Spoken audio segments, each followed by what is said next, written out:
Amen Amen ဆိုတော့ဒီနေ့နှုတ်ကပတ်တော်ရဲ့ခေါင်းစဉ်က be an example စံပြ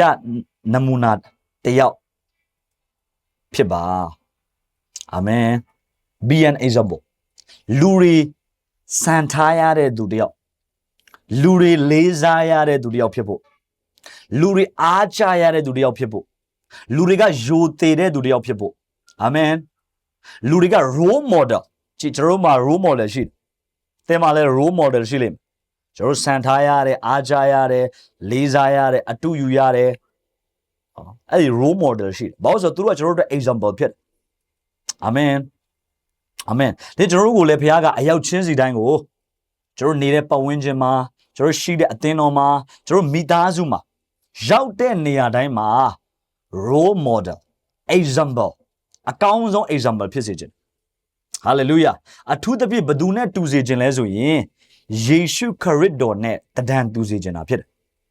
hallelujah ဒါမှတင့်သက်တာကိုကြည့်ပြီးတော့လူတွေကခရစ်တော်ကိုမြင်မယ်တင့်သက်တာကိုကြည့်ပြီးတော့လူတွေဟာခရစ်တော်ရဲ့ဘုန်းကိုသင်ဟာထင်ရှားမယ်ရောက်တဲ့နေရာမှာ hallelujah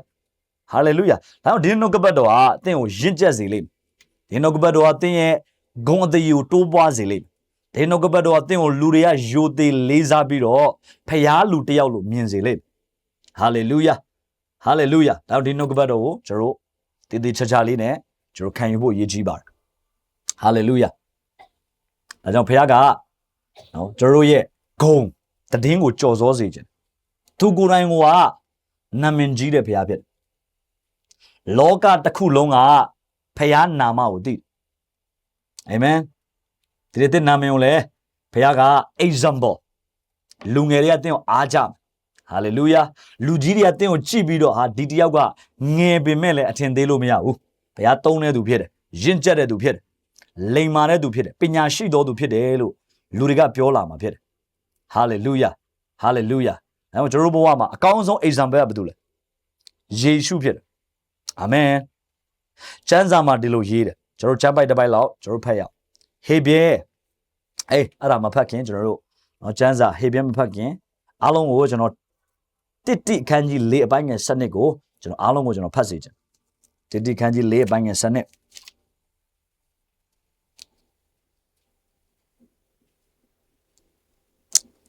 စနေကနေကျွန်တော်အားလုံး16ထိကိုကျွန်တော်အားလုံး speaker ဖွင့်ပြီးတော့တယောက်နော်ဆရာမအေးမြတာကနေပြီးတော့ကျွန်တော်ဖတ်စေချင်ပါတယ်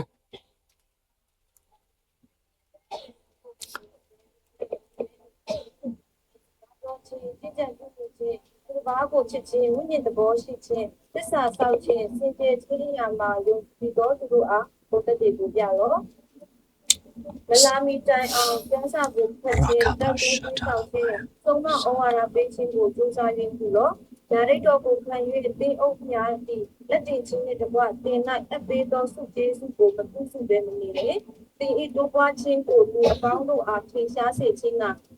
ဒီအရာများကိုဆွဲလန်း၍စူးစမ်းအားထုတ်လို့ကို၎င်းဆုံးမဩဝါဒကို၎င်းတတိပြု၍အမြဲတည်နေလို့ကိုတို့ပြုလျင်ကို၎င်းနားထောင်သောသူတို့ကို၎င်းပေးခြင်းပေးအာမင်အာမင်အာမင်ဒီမှာကျမ်းစာမှာဒီလိုရေးတယ်တင်းအသက်အရွယ်နှုတ်ပြိုသည်ကိုအဘယ်သူများမထီမဲ့မြင်မပြုစေနဲ့တဲ့ဟာလေလုယာဟာလေလုယာဘာကြောင့်လဲဆိုရင်ဖခင်ကအလုတ်လုတ်တဲ့ခါမှာလူကြီးတွေနဲ့ပဲအလုတ်လုတ်တာမဟုတ်ဘူးဘုရားကအသက်အရွယ်နဲ့လည်းအလုတ်လုတ်တာမဟုတ်ဘူးအသက်အရွယ်ကိုပိုင်းခြားပြီးကြည့်ပြီးတော့အသက်အရွယ်ကိုဆုံးဖြတ်ပြီးတော့ဘုရားအလုံးမလို့ဘုရားကလူငယ်လဲသုံးတယ်ကလေးလဲသုံးတယ်လူကြီးလဲသုံးတယ်ဟာလေလုယာဒါအထူးသဖြင့်ဘုရားကဒီမှာရှင်ပေါလုကတိမောသေကိုသွန်သင်ပေးတဲ့စကားဖြစ်ရင့်ကျက်တဲ့သူတယောက်လူတွေလေးစားတဲ့သူတယောက်ဘုရားလူတယောက်လို့ထင်ဖို့အတွက်ဒီနေ့နော်တိမောသေကိုပေါလုကသင်ပေးတယ်တင်းအသက်အရွယ်နှုတ်ပြိုသည်ကိုတဲ့အဘယ်သူမျှမထီမဲ့မြင်မပြုစေနဲ့ဟာလေလုယာယုံကြည်ဒီမှာစကားပြောခြင်းကြင်ကြံပြုမှုခြင်းသူတစ်ပါးကိုချစ်ခြင်းဝိညာဉ်သဘောရှိခြင်းသစ္စာစောင့်ခြင်းစင်ကြယ်ခြင်းရာမှာယုံကြည်သောသူတို့ကပုံသက်သေပြပါ be an example model တယောက်အနေနဲ့နေပါဥပမာယူထိုက်တဲ့သူတယောက်ဖြစ်အသက်ရှင်ပါလို့ဒီနေ့ရှင်ပေါလုကဒီနေ့တင်မောသေကိုတွင်တင်ထားတယ်ကြည့်လူတယောက်နောက်ကိုသင်ဘာကြောင့်လိုက်လဲ တင်းနောက်ကိုလူတွေလိုက်လာစေခြင်းနဲ့အာမင်တင်းကိုလူတွေလေးစားခံခြင်းနဲ့လူတွေရဲ့လေးစားခံခြင်းနဲ့လူတွေအားကြတာလိုခြင်းနဲ့လူတွေကတင်းကိုချီးမွမ်းတာလိုခြင်းရင်တင်းဟာ example ကောင်းဖြစ်မှာပဲလူတွေကတင်းနောက်လိုက်မှာဖြစ်တယ်။ညီကိုမောင်နှမထဲမှာ example ကောင်းမဖြစ်ရင်ညီကိုမောင်နှမအတင်းကိုလေးစားမှာမဟုတ်အာမင်တင်းဘယ်နေရာရောက်တင်းဟာ example မဖြစ်ဘူးဆိုရင်ဘသူမှတင်းနောက်လိုက်ချင်မှာမဟုတ်တင်းပြောတဲ့စကားကလည်းဘောင်ဝင်မှာမဟုတ်တင်းကဘလောက်အသက်ကြီးဘလောက်အသက်ငယ်ပါစေဒါပေမဲ့တင်းဟာဒီနှုတ်ကပတ်တော်တိုင်း example ဖြစ်လာရင်လူကြီးရောလူငယ်ရောလူလက်ရောကလေးတွေရောတင်းရဲ့အမျိုးသားအမျိုးသမီးတင်းရဲ့သားသမီးတွေရောတင်းရဲ့မိဘတွေအားလုံးကပင်တင်းကိုဒီနေ့ hallelujah example တယောက်အနေနဲ့သူတို့ရဲ့နှုတ်ကနေပြီးတော့ချီးမွမ်းပြောဆိုမှာဖြစ်တယ် hallelujah နောက်ကျမ်းစာမှာကျွန်တော်ကြည့်တဲ့အခါမှာ example တွေအများကြီးပဲရှိတယ် example အများကြီးပဲရှိတယ်ယောဘကိုကျွန်တော် example ကြည့်လို့ရတယ်ယောဘရဲ့အသက်တာ example ဘာ example ကျွန်တော်ရတယ်ယောဘသစ္စာရှိတယ်အခြေအနေတွေအခက်အခဲတွေဒုက္ခတွေပေါ်မှာစိတ်ပြတ်မသွားအောင်ဘုရားရဲ့မျက်နှာကိုရှာတယ်ဒါကျွန်တော်အကောင်းဆုံးသော example ဖြစ်တယ်အဲတော့ကျွန်တော်ယောဘလို့ပြောလိုက်တိုင်းမှာတာဓုသစ္စာရှိခြင်းကိုကျွန်တော်တွေ့ရတာဖြစ်တယ်အာမင်အာဗြဟံလို့ကျွန်တော်ပြောတယ်အာဗြဟံလို့ဘာလို့ပြောအာဗြဟံလို့ပြောလိုက်တာကျွန်တော်ဘာသိလဲယုံကြည်ခြင်းရဲ့ဖခင်အားလုံးကိုစွန့်ရဲတယ်ဖခင်စကားနဲ့အားလုံးလဲရဲတယ်ဘုရားစကားနဲ့မိသားစုအတိုင်းဝိုင်းကိုလဲရဲတယ်ဟာလေလုယာဒါ example ဖြစ်တယ်ယုံကြည်ခြင်းမှာအိုက်ဇက်ယုံကြည်ခြင်းကိုကြည့်မယ်ဆိုပါလေအိုက်ဇက်ကဘုရားစကားကိုနာခံတော်သူဖြစ်တယ်ယာကုပ်လည်းဒီလိုပဲဘုရားကောင်းကြီးနဲ့ပတ်သက်ရင်ယာကုပ်က example ကြည့်သူအဖေကောင်းကြီးပေးမဲ့စကားလုံးနဲ့သူ့ဘဝတစ်ခုလုံးကိုသူလဲပလိုက်သူချိန်ခံရရင်ချိန်ခံရပါစေနော်သူလဲရဲတယ်ဘာလို့လဲဖခင်ရဲ့ prophecy ဖခင်လူရဲ့ prophecy ကောင်းကြီးကိုသူရဖို့အတွက်အကောင်းဆုံး example ဖြစ်တယ်သင်ဘာ example ရှိလဲသင်အကြောင်းပြောရင်ဘာ example သင်ထားခဲ့မလဲအာမင်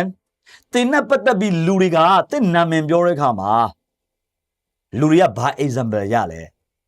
စိတ်ကောက်တဲ့ example လားအမြဲတမ်းနော်ဖះเจ้าသွားရင်နောက်ကျတယ်ဆိုတဲ့ example လားဖះရှိခိုးရင်အမြဲတမ်းနော်အိတ်ငိုက်တယ်ဆိုတဲ့ example ပဲရမလားကျွန်တော်ရန်ရည်ကြည့်တယ် hallelujah hallelujah ဒါကြောင့်ကျမ်းစာလူတွေအားလုံးကိုဘာလို့မှတ်တမ်းတင်ပြီးတော့သူတို့ရဲ့ဝတ္ထုတွေရေးထားလဲ example ဖြစ်တယ် amen ဒီနေ့ဖះကကျွန်တော်ကိုအသက်ရှင်စေတာကသင်မွေးလာတာသင်ကသူများနဲ့မတူရုပ်နဲ့မဆိုင်ဘူးသင်ဘာ example ရှိလဲဟာလေလုယာကျွန်တော်လောကမှာဆိုရင် TikTok ကိုနော် TikTok ကိုတီထွင်နဲ့သူကအောက်ပိုင်းမရှိဘူးဗျဒါပေမဲ့သူစီမှာ example user ရှိအောက်ပိုင်းခြေထောက်နှစ်ချောင်းမရှိပေမဲ့ TikTok ကိုတီထွင်နိုင်တယ်ဒါလောကမှာ example user စူးစားတယ်တီထွင်တယ်ရှာဖွေတယ်ဟာလေလုယာဒါလောကမှာကျွန်တော်ပြောတာဒါပေမဲ့နှုတ်ကပတ်တော်မှာအများကြီးပဲကျွန်တော်သင်ခန်းစာယူစရာရှိတယ်ရူတာဆိုရင်ယောက်ျားမရှိပေမဲ့သူ့ရဲ့ဝိညာဉ်ခေါင်းဆောင်ဖြစ်တဲ့နောမိရဲ့စကားကိုနားထောင်နောမိနောက်ကိုလိုက်တယ်အာမင်ဒါ example ကျန်တဲ့သူ့ရဲ့ဆွေမျိုးတွေစီပြန်မသွားတော့ဘူးသူဝိညာဉ်ခေါင်းဆောင်ပြောတဲ့နောက်နောမိပြောတဲ့နောက်လိုက်မယ်နောမိပြောတဲ့အတိုင်းနာခံတယ်နောမိလှုပ်ခိုင်းတဲ့အတိုင်းလှုပ်တယ်နောမိသွားတွေ့ခိုင်းတဲ့ဘောဇာကိုသွားတွေ့တယ်အဲ့ဒီကောင်ဘာဖြစ်လဲအကောင်းဆုံးသောဘောဇာဆိုတာကအကျွယ်ဝဆုံးသောသူနောမိကတိတာပေါ့ဒီတယောက်နဲ့သာတွေ့ရင်ရူတာဘဝ changes ဖြစ်သွားမှာနောက်သင်ဝိညာဉ်ခေါင်းဆောင်တွေကသင်အနာဂတ်ကိုသိတဲ့သူတွေဖြစ်တယ် hallelujah hallelujah ဒါကြောင့် be an example ရူတာနာခံတယ်ကြည့်ခေါင်းဆောင်ပြောတော့နာခံသူဝိညာဉ်ခေါင်းဆောင်သူဝိညာဉ်ဖခင်မိခင်ပြောတဲ့စကားဒါ example ဖြစ်တယ်အာမင်နောက်ဆုံးမှာ example ဘာတူလဲယေရှုကိုယ်တိုင်ကျွန်တော်တို့အကောင်းဆုံးသောလောကမှာစံပြပုဂ္ဂိုလ် example ကယေရှုဖြစ်တယ် hallelujah hallelujah ယေရှုအသက်ငယ်တဲ့ချိန်မှာဘယ်သူမှမထီမဲ့အမြင်မပြုတ်ရဲဘူးဟောင်းတခြားနားထောင်ပေးပါယေရှု12နှစ်ပဲရှိသေးတယ်ဗိမာန်တော်မှာသူကဖာရိရှဲတွေကျမ်းသက်ပုဂ္ဂိုလ်တွေကသူ့ကိုမေးတာကိုသူကအဖြေတွေပေးနေပြီသူ့အထင်မသေးရဘူးဖြစ်ယေရှုအသက်ငယ်ပေမဲ့အထင်မသေးဘူးရှောလမုန်အသက်ငယ်တဲ့အထင်မသေးဘူး example ဖြစ်တယ် ဟာလေလုယာဉာဏ်ပညာအရာမှာအလွန်ကျွယ်ဝဟာလေလုယာဒီနေ့ဘုရားလည်းသင်ကို example ဖြစ်စေခြင်းသင်အသက်တာကိုကြည့်ပြီးတော့တစုံတစ်ခုတိဆောက်เสียတစုံတစ်ခုဘုရားရဲ့ဘုန်းကိုထင်ရှားเสียဟာလေလုယာလူတွေချီးမွမ်းเสียအကြောင်းဖြစ်စေခြင်းသင်ကိုလူတွေပြောတဲ့အခါမှာအဲ့ဒါဘုရားဘုန်းထင်ရှားဟာလေလုယာဒါကြောင့်ဒီနေ့ဘယ်နှယောက်သောသူက example role model လူတွေရဲ့ role model လူငယ်တွေရဲ့ role model စံပြပုဂ္ဂိုလ်ဖြစ်ခြင်းလဲဖြစ်ခြင်းယေရှုပြလက်ထောင်ပေးပါ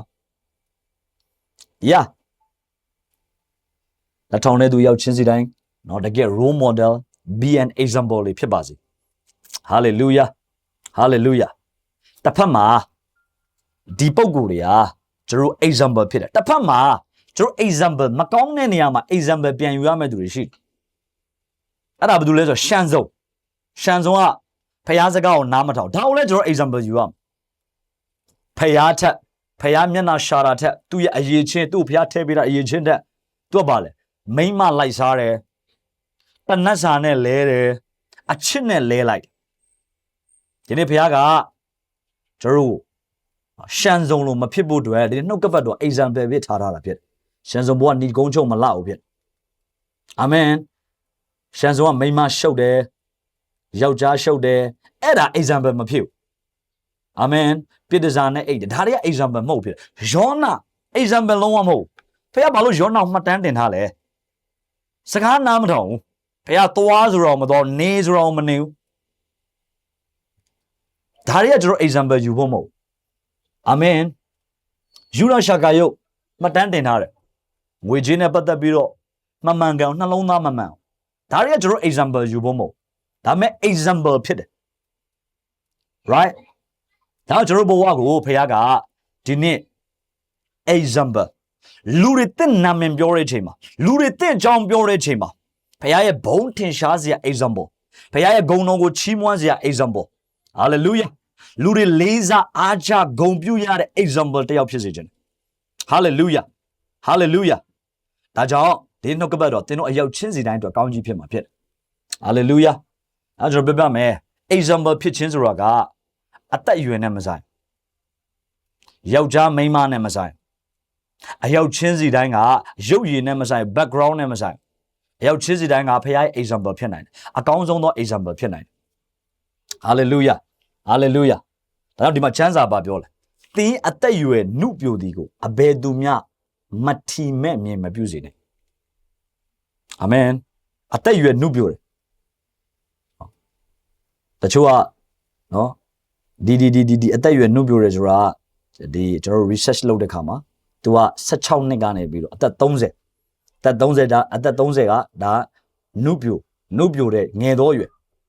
နော်ပထမအရွယ်ပေါ့ဒါပေမဲ့တဲ့30ကျော်သွားလဲသင်အိမ်ထောင်မကြသေးဆိုတော့သင်ကငယ်သောရွယ်ပဲသင်က young ဖြစ်အာမင်တချို့အိမ်ထောင်ကြပြီးလဲအခုအချိန်ထိ young နေတော့မယ်တချို့ကြတော့လဲကလေးသာရတယ်နော် forever young ပဲသူကအာမင်ယေရှုကြောင့်ဖြစ်တယ် hallelujah hallelujah ကျွန်တော်လည်းယုံကြည်တယ်ကျွန်တော်လည်း forever young မယ် hallelujah forever young နဲ့ဘာလို့ဆိုနှုတ်ကပတ်တော်သင်ခံယူပြီးဆိုတော့သင်က young ဖြစ်တယ် hallelujah သင်အသက်နှုတ်ပြတော်သူဖြစ်တယ်ဘာလို့ဆိုကျမ်းစာမှာဒီလိုပြရွှေလင်းသားကဲ့သို့အသက်ပြုတ်ပြင်မယ်ဘုရားနေ့တိုင်းမှာကျွန်တော်အသက်ပြုတ်ပြင်တော့ကြောင့်ကျွန်တော်အမြဲတမ်းယေရှုခရစ်တော်အပြင် forever young ဖြစ်တယ် hallelujah ဖျားရှင်နာမဘုန်းကြီးပါစေ hallelujah ဒါကြောင့်ဒီမှာအင်္ဂလိပ်ကျမ်းစာမှာဒီလိုပြောတယ် don't despise you don't despise ဆိုတာပါလေလူတွေကဲ့ရဲ့စရာအကြောင်းမဖြစ်စေနဲ့တဲ့အသက်ရွယ်ငယ်တယ်ဆိုပြီးတော့အသက်ကြီးတယ်ဆိုပြီးတချို့ကရှိတယ်ဟာအဲ့ဒီတယောက်လေးသူကငယ်တာကိုသိမှမသိတာငယ်သေးတော့နားမလဲဘူးငယ်သေးတော့အဲ့လိုတွေလုံနေတယ်ဆိုတာမျိုးမဖြစ်စေနဲ့တဲ့ကျမ်းစာတချို့ကြတော့လဲဟာအသက်ကြီးနေပြီကြီးပေါ်ကြီးအဲ့လိုဘုရားမဖြစ်စေချင်အသက်ငယ်တယ်အသက်ကြီးတယ်အဲ့ဒါနဲ့မဟုတ်ပဲနဲ့ဒီနေ့အယောက်ချင်းစီတိုင်းကို example ဖြစ်စေချင်တယ် hallelujah ဒါစကားပုံတစ်ခုရှိတယ်လူတွေကခဏကောင်းတယ်ကြာပေါင်းမှသိတယ်ဟုတ်လားခဏတော့ပေါ်ရန်တော့ကျွန်တော်တို့ကောင်းကြတယ်ကြာပေါင်းလာတဲ့အခါမှာဇယိုက်တိလာတယ်သူ့ရဲ့ဇာတိစိတ်ကိုကျွန်တော်တို့တိလာတယ်အလိုရင်းနဲ့လူကလေဒီကျွန်တော်ထင်ရှားလာတာဖြစ်တယ် example မဖြစ်တော့သူတို့ရဲ့အကျင့်သူတို့ရဲ့ဇယိုက်တွေပေါ်လာတယ်နောက်ဒီနေ့သ သင်ဟာကြကြပေါင်းလေပို့ပြီးတော့ example ဖြစ်လို့ hallelujah ကြကြသင်နဲ့ထိတွေ့လေဖခင်နဲ့ပို့တွေ့လေကြကြသင်နားမှာနေလေပို့ပြီးတော့စံပြဖြစ်လေ hallelujah အဲ့ဒီအသက်တာမျိုးဖခင်ဖြစ်စေခြင်း hallelujah ဖခင်ရှင်နာမဘုန်းကြီးပါစေဒါမှကျွန်တော်တို့ဒီနှုတ်ကပတ်တော်ကနော်ပြောတယ်အသက်အရွယ်နှုတ်ဘယ်တော့မှဘယ်သူမဆိုလူကြီးပဲဖြစ်ဖြစ်လူငယ်ပဲတင်းကို despite မလုပ်စေနဲ့တင်းကိုမထီမဲ့မြေမပြုတ်စေနဲ့တင်းကိုမကဲ့ရဲ့စေနဲ့အာမင်အာမင်ဟာလေလုယာနောက်ကျွန်တော်တို့ဒီမှာကျွန်တော်ကျမ်းစာထက်ကြည့်အောင်နော်အသက်အရွယ်နှုတ်ပြတဲ့ဘယ်တော့မထီမဲ့မျိုးစေနဲ့နံပါတ်1ဒါဆိုရင်ကျွန်တော်တို့ဘာပြုတ်ပြင်ရမလဲအရေးကြီးလားလူတွေမထီမဲ့မြေမပြုတ်ဖို့အတွက်ဘာအရေးကြီးလဲထဲချမ်းသာနှုတ်ကပတ်တော်ပြောတယ်နံပါတ်1စကားပြောရတာနံပါတ်2အကျင့်ကြံပြုမှုခြင်းနံပါတ်3ကသူ့တဘာကိုချစ်ခြင်းနံပါတ်4ကဝိညာဉ်သဘောရှိခြင်းနံပါတ်5သစ္စာဆောင်ခြင်းနံပါတ်6ကစင်ကြယ်ခြင်းစသဖြင့်ယုံကြည်သောသူတွေရှေ့မှာ example ဖြစ်ရမယ်ဒါကိုကျွန်တော်ခဏနေအချက်လိုက်အားလုံးဒီယာတွေကိုသင် keep လုပ်တယ်ဒီယာတိုင်းသင်ကျင့်ကြံတယ်ဒီအတိုင်းသင်ဘဝမှာလိုက်လျှောက်သက်ရှင်ရင်သင်က example ကောင်းဖြစ်လာလိမ့်မယ် hallelujah ဒါတွေအားလုံးကိုကျွန်တော်ပြောပြသွားမှာဖြစ်တယ်။ဒါကြောင့်အဲ့ဒါမပြောခင်အောက်မှာကျွန်တော်ဆက်ဖက်ရအောင်။73ကိုကျွန်တော်ကျေးဇူးပြုမှဆက်ဖက်ရအောင်။73တစ်ချက်လောက်ဖတ်ပေးပါ။73ကိုတစ်ချက်လောက်ဆရာမအေးပြတာဖတ်ပေးပါ။ပြီးရ14ရော14သုံးမဩဝါဒကိုပေးခြင်းစူးစမ်းယူလို့ 14ထပ်ဖတ်ပေးပါ။ဒါတိတ်တော်ကိုခံ၍တင်းအုပ်များကိုဒီလက်တင်ချင်းတွေတကွာတင်လိုက်အပြီးတော့စုကျေးစုကိုမပြုစုပဲ ။ညာကျွန်တော်အပေါ်ကဟာကိုမရှင်းပြခင်ဒီဟာလေးကိုကျွန်တော်ရင်ပြောမယ်ခဏနေမပြောဖြစ်မှာဆိုလို့ပြီးတော့မှကျွန်တော်ထပ်ပြောမယ်။ဒါကြောင့်မလို့ဒီຢာတွေနဲ့ပုံသက်တည်ပြပါတဲ့နော်စကားပြောတဲ့နေရာမှာကျင့်ကြံပြီးသူတစ်ပါးကိုချစ်တဲ့နေရာမှာဝိညာဉ်သဘောရှိတဲ့နေရာမှာသစ္စာစင်ကြယ်တဲ့နေရာမှာအဲ့ဓာတွေနဲ့ယုံကြည်သူတွေရဲ့ရှေ့မှာပုံသက်တည်ကောင်းပြပြီးတော့ငါမလာမီတဲ့ကျမ်းစာကိုဖတ်ပါတဲ့။ပြီးရတိုက်တွန်းတွေးဆောင်ခြင်းဆုံးမဩဝါဒခြင်းစူးစမ်းရပြုလို့အခုကျွန်တော်ပြုနေပြီ။အာမင်။ဒါကျွန်တော်ဖြစ်တယ်။ဒါတိမောသေကိုပြောတဲ့စကားတိမောသေကိုပြောတဲ့စကားကဒီနေ့ကျွန်တော်အားဖြင့်ပြည့်စုံ။သင်အားဖြင့်လည်းပြည့်စုံလာမယ်။အာမင်။ဆို14မှာဘာပြောလဲ။ဗျာဒိတ်တော်ခံရ၍သင်အုပ်များကိုလက်တင်ခြင်းတွေတကွာသင်နဲ့အပ်ပြီးတော့စုကျေးဇူးကိုမပြုစုဘဲမနေနဲ့တဲ့။အာမင်။ဗျာဒိတ်တော်ဆိုတာဘာလဲ။အင်္ဂလိပ်ကျမ်းစာထဲမှာ NLT မှာဒီလိုရေးတယ် prophecy ခံရတယ်။သင်အုပ်ကနေ prophet တယောက်ကနေ prophet ပြုလိုက်တယ်။ prophecy ပြုလဲတဲ့အနာဂတ်နဲ့ပတ်သက်ပြီးတော့ဖျားဖွင့်ပြတဲ့ຢာကိုဖျားလူတယောက်ကပြောလိုက်တယ်ခုနကညီမလေးဆန်းဖျားကျွန်တော်ဖွင့်ပြတဲ့ຢာကိုကျွန်တော်သူ့ရဲ့ life မှာဖြစ်လာမယ့်ຢာကိုကျွန်တော်ပြောတာဖြစ်တယ်ဒါဝိညာဉ်တော်ဖွင့်ပြလို့ကျွန်တော်ပြောတာဖြစ်တယ်အဲ့ဒီ prophecy ခံရပြီဆိုရင်တဲ့သင်အုပ်တွေရဲ့လက်တင်ခြင်းတွေတကွအဲ့ဒီစုကျေးဇူးတွေအာမင်အဲ့ဒါတွေကိုမပြုစုဘဲနဲ့မနေနဲ့တဲ့တချို့ကျွန်တော် prophet ပြုတယ်ဘုရားသင်ကို music ပိုင်းမှာသုံးမယ်လို့ပြောတယ် music ပိုင်းမှာသုံးမယ်ဆိုသင်က music ကဏ္ဍမှာလုပ်အောင်ဘုရားသင်ကိုအသင်းတော်တွေတဲ့ကောင်းကြီးဖြစ်မယ်ဆိုသင်ကအခုကလေးအသင်းတော်တွေအတွက်သင်ကပါဝင်ရမယ် hallelujah hallelujah ဒီ prophecy တိုင်းကျွန်တော်တို့ကလက်တွေ့လုပ်ရမှာဖြစ်တယ် amen သင်ကိုဘုရား praise and worship မှာသုံးတယ်ဆိုရင်သင်ရဲ့စုကျေးဇူးကပါလေ praise and worship ကိုသင်ကအကောင်းဆုံးသင်စက္ကပ်ရမယ်အကောင်းဆုံးသင်လေ့လာရမယ် hallelujah prophecy ပေးတဲ့အရာပေါ်မှာသင်ကပြုစုရမပြုစုပဲမနေလို့မရကျွန်တော်တို့ prophet စုကျေးဇူးရတဲ့သူတွေဆိုရင် prophet ပြုခြင်း practice လုပ်ရတယ်နောက်ပြီးတော့ဗာလဲ15မှာတစ်ချက်ဖတ်ရအောင်သင်တိုးပွားခြင်းကိုတဲ့လူအပေါင်းတို့ကထင်ရှားစေခြင်းကပြောပါအောင်သင်တိုးပွားခြင်းကိုလူအပေါင်းတို့ကထင်ရှားစေခြင်းကစိတ်ဆွဲလန်း၍ကြိုးစားအားထုတ်လို့ကြည့်တရားနားထောင်ပေးအရင်ရေးကြည့်တယ်တရားနားထောင်ပေးပါသင်လူတွေမထီမဲ့မြေမပြုတ်ဖို့အတွက်သင်ကခုနပြောတဲ့စုကျေးဇူးတွေကိုစူးစမ်းအားထုတ်ပြီးတော့လူတွေမြင်အောင်လို့သင်ကချပြရမယ်ဒါမှလူတွေကသင်ကိုမထီမဲ့မြေပြုတ်လို့မရဘူးအာမင်သင်ဘာလုပ်နေလဲသင်ကိုဘုရားဘယ်နေရာမှာထားလဲသင်ကလူငယ်တယောက်ဖြစ်ပေမဲ့သင်ဘာတွေလုပ်နေလဲဘုရားနဲ့ပတ်သက်ပြီးတော့လူတွေမလုပ်နိုင်တဲ့ဘာတွေကိုလုပ်နေလဲဒါမှသင်ကိုလူတွေကလေးစားမှာဖြစ်တယ်ဟာလေလုယာဟာလေလုယာဒါမှမဟုတ်လူအပေါင်းတို့ကထင်ရှားဖို့တဲ့သင်ရဲ့တိုးပွားခြင်းကိုဒီမှာပြောတယ်နော်တိုးပွားခြင်းကိုလူပေါင်းတို့ထင်ရှားပါ တင်တိုးတက်နေတာတင်လုံနေတာအာမင်လူတွေမြင်အောင်လို့ကျွန်တော်ကချပြရတာဖြစ်တယ်ဟာလေလုယာတင်ကဒီနေ့ချပြတယ်ဘာလဲချပြလဲချစ်သူကိုချပြတယ်ဟုတ်လားတင်အသေးကွဲတာတွေချပြတယ်တင်ရဲ့တိုးပွားခြင်းကအသေးကွဲခြင်းတင်ရဲ့တိုးပွားခြင်းကဘာလဲလူတွေရှိမှတင်ချပြတာ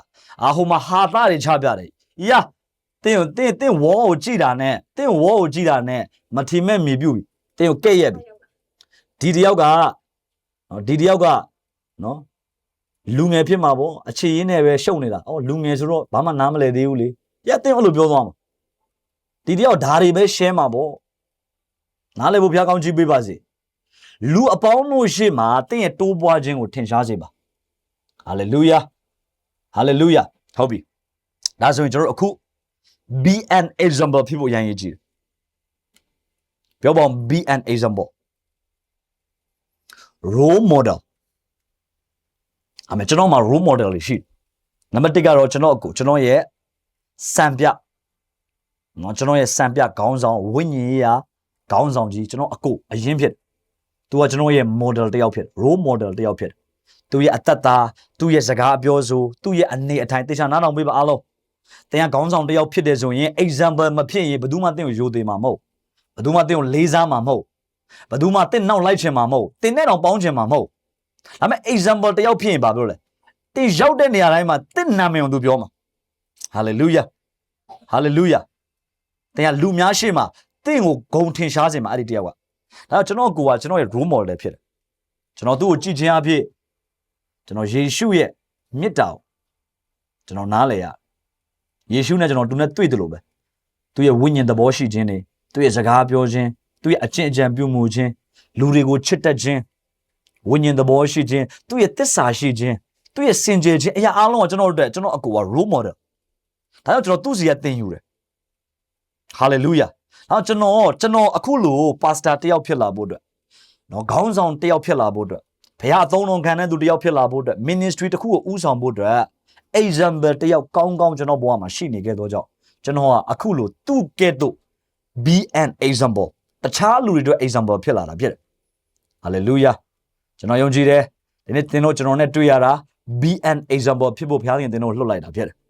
ကျွန်တော်ရဲ့အမျိုးမှာကျွန်တော်ရဲ့ပတ်ဝန်းကျင်မှာကျွန်တော်ရဲ့မိသားစုမှာကျွန်တော်အတိုင်းဝိုင်းမှာရောက်တဲ့နေရာတိုင်းမှာ be an example ဖြစ်လာမယ်စံပြပုဂ္ဂိုလ်ဖြစ်လာမယ်တဲ့ပြောတဲ့အခါမှာတင်ဟာကျွန်တော်ရဲ့ဝိညာဉ်ခေါင်းဆောင်အဲ့ဒါကျွန်တော်ရဲ့ဝိညာဉ်အကိုကျွန်တော်အဲ့ဒါဝိညာဉ်နော်တယောက်ဖြစ်တယ်ဆိုတာလူတွေပြောလာမယ် hallelujah ဒါကြောင့်ဒီနှုတ်ကပတ်တော်ကိုကျွန်တော်အားလုံးတင်လေ့လာကြမှာဖြစ်တယ်နောက်နံပါတ်1ရေးကြည့်တဲ့အရာဖြစ်တယ်အဲ့ဒါဘာလဲဆိုရင်စကားပြောခြင်း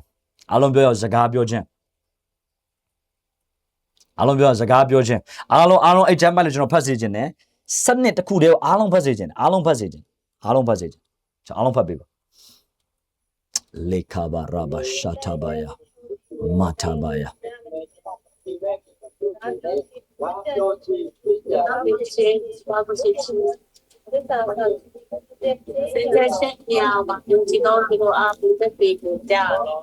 အာမင်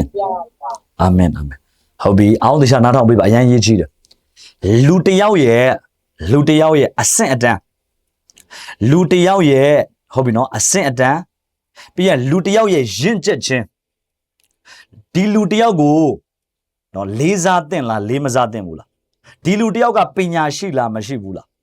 ဒီလူတယောက်ကယူသေးထိုက်လားမထိုက်ဘူးလားဒီလူတယောက်က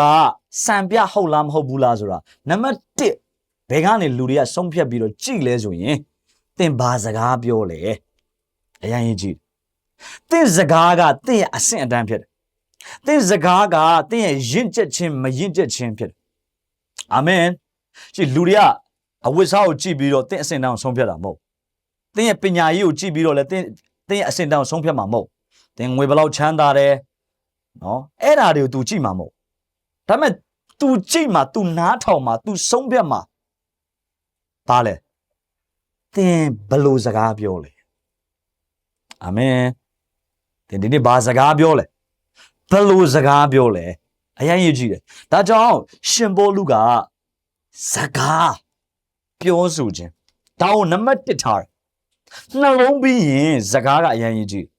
ဘာလို့ဆိုနှလုံးထဲကထွက်လာတဲ့အရာတွေကိုကျွန်တော်တို့ကပြောတယ်အဲ့ဒီခါမှာလူတယောက်ရဲ့ရင့်ကျက်ခြင်းမရင့်ကျက်ခြင်းလူတယောက်ရဲ့အဆင့်အတန်းက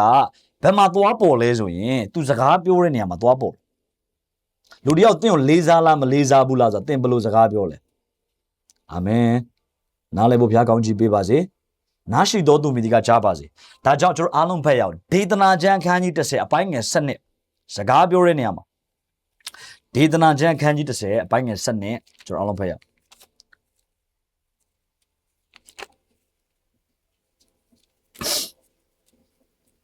ကျွန်တော်စကားဘယ်လိုပြောရမလဲအဲ့ဒါတွေစကားပြောခြင်းနဲ့ပတ်သက်ပြီးတော့စိုးကျိုးကောင်းကျိုးတွေကိုကျွန်တော်လေ့လာမှာဖြစ်တယ်30ဆက်နဲ့အားလုံးဖတ်ရအောင်လျောက်ပတ်မိုက်တော်သူမူသူကိုကိုယာပညာရှိတိပညာရှိတဲ့လူတစ်ယောက်ကစကားပြောရင်ဘယ်လိုပြောလဲလျောက်ပတ်စကားကိုချွတ်ချွတ်သားသားပြောတယ်အကောင်းပြောတယ်လူတွေကိုလေးစားပြီးပြောတယ်တရားနာတော့ပေးပါ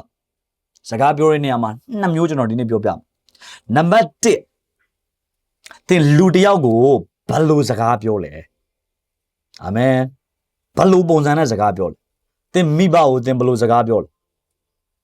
သင်ဆရာသမားကိုသင်ဘယ်လိုစကားပြောလဲသင်ထက်ငယ်တဲ့သူကိုသင်ဘယ်လိုစကားပြောလဲအဲ့ဒါသင်ရဲ့အဆင့်အတန်းဖြစ်တယ်သင်ရဲ့တပည့်တွေကိုသင်ဘယ်လိုစကားပြောလဲအာမင်ဖခင်လူတစ်ယောက်ကိုသင်ဘယ်လိုဆက်ဆံပြီးစကားပြောလဲတချို့ကဖခင်လူလည်းကြိုးမဆိုင်ဘုရားလို့အေးဟုတ်လားရမိဘဆိုလဲဘာဖြစ်လဲပြန်ခံပြောတယ်ပြောချင်သူလို့ပြောတယ်ကိုယ့်ရဲ့ဝိညာဉ်ကောင်းဆောင်ကိုလည်းအေးလာမယ်အေးစေးပေါ့ဒါမျိုးတွေသင်ပြောတယ်ဒါသင်ရဲ့မရင်ကျက်ခြင်းဖြစ်သင်ကိုလူတွေကဘယ်လိုလေးစားမလဲနားလည်ဖို့ဘုရားကောင်းကြီးပေးပါစေသင်ရဲ့ငယ်တဲ့သူကြည့်သင်ကကြိုက်တယ်လို့ပြောတယ်လာခဲ့စမ်းလှုပ်စမ်းပြောစမ်းဒါမျိုးကျွန်တော်ကပြောတဲ့အခါမှာကျွန်တော်အဆင့်တန်းပေါ့ကျွန်တော်ရဲ့နှလုံးသားဘယ်လိုနှလုံးသားလဲဒီတယောက်ကဘယ်လိုလူလဲဆိုတာသူ့ရဲ့ attitude ဟာသူ့ရဲ့စကားမှာပေါ့ဒါကြောင့်သင်အရင်ရေးကြည့်တယ်သင်စကားပြောတဲ့နေရာမှာသင်ရဲ့နှုတ်ကို control လုပ်ရအာမင်သင်ရဲ့စကားကသင်ဘဝဖြစ်သင်စကားကသင်ကိုလူတွေယိုသေးလာမလားလူတွေလေးစားလာမလားသင်ဂုဏ်ရှိလာမလားဆိုတာပြနေတယ်အားကြောင့်အားလုံးမာသဲ7နဲ့36 39ချက်ဖတ်ရအောင်အားလုံးမြန်မြန်လေးဖတ်ရအောင်တယောက်ဖတ်ပေးပါဆရာမအီမီတာဖတ်ပေးပါဟာလေလုယာမာတာဘာယာရာခါဘာရှန်ဒါလာဘာယာဇီလီဘာဟန်ဒေလီဘာရိုခိုဘိုဆွန်ဒိုလိုဘဟန်ဒေလီမာရှန်ဒါဘာကျိုးမဲ့သောစကားကိုပြောသမျှအတွက်တရားဆုံးဖြတ်သောနေ့၌စစ်ကြောခြင်းကိုခံရကြလက်တဲ့သင်စကားများအားဖြင့်တင်းသည်အဖြစ်လွတ်လိမ့်မည်သို့မဟုတ်သင်စကားအားဖြင့်အဖြစ်စီရင်ခြင်းကိုခံရလိမ့်မည်ယာဒီမှာကျမ်းစာမှာဘာပြောလဲစကားကိုဖျားကိုယ်တိုင်မှတ်ထားတယ်ဒီစကားကိုရှောက်ပြောလို့မရဘူးအာမင်သင်စကားလုံးတွေသင်စားရမှာဖြစ်တယ်တစ်ချိန်မှာလဲသင်စကားကြောင့်သင်အပြစ်စီရင်ခံရမယ်သင်စကားကြောင့်ပဲသင်ဖျားရဲ့ချီးမွမ်းခြင်းကိုခံရမယ်အာမင်နောက်တစ်ခုဖတ်ရအောင်ကောလောသဲခန်းကြီး4အပိုင်းငယ်6ဖတ်ရအောင်ကောလောသဲခန်းကြီး4အပိုင်းငယ်6တစ်ချက်ဖတ်ရအောင်ကောလောသဲခန်းကြီး4အပိုင်းငယ်6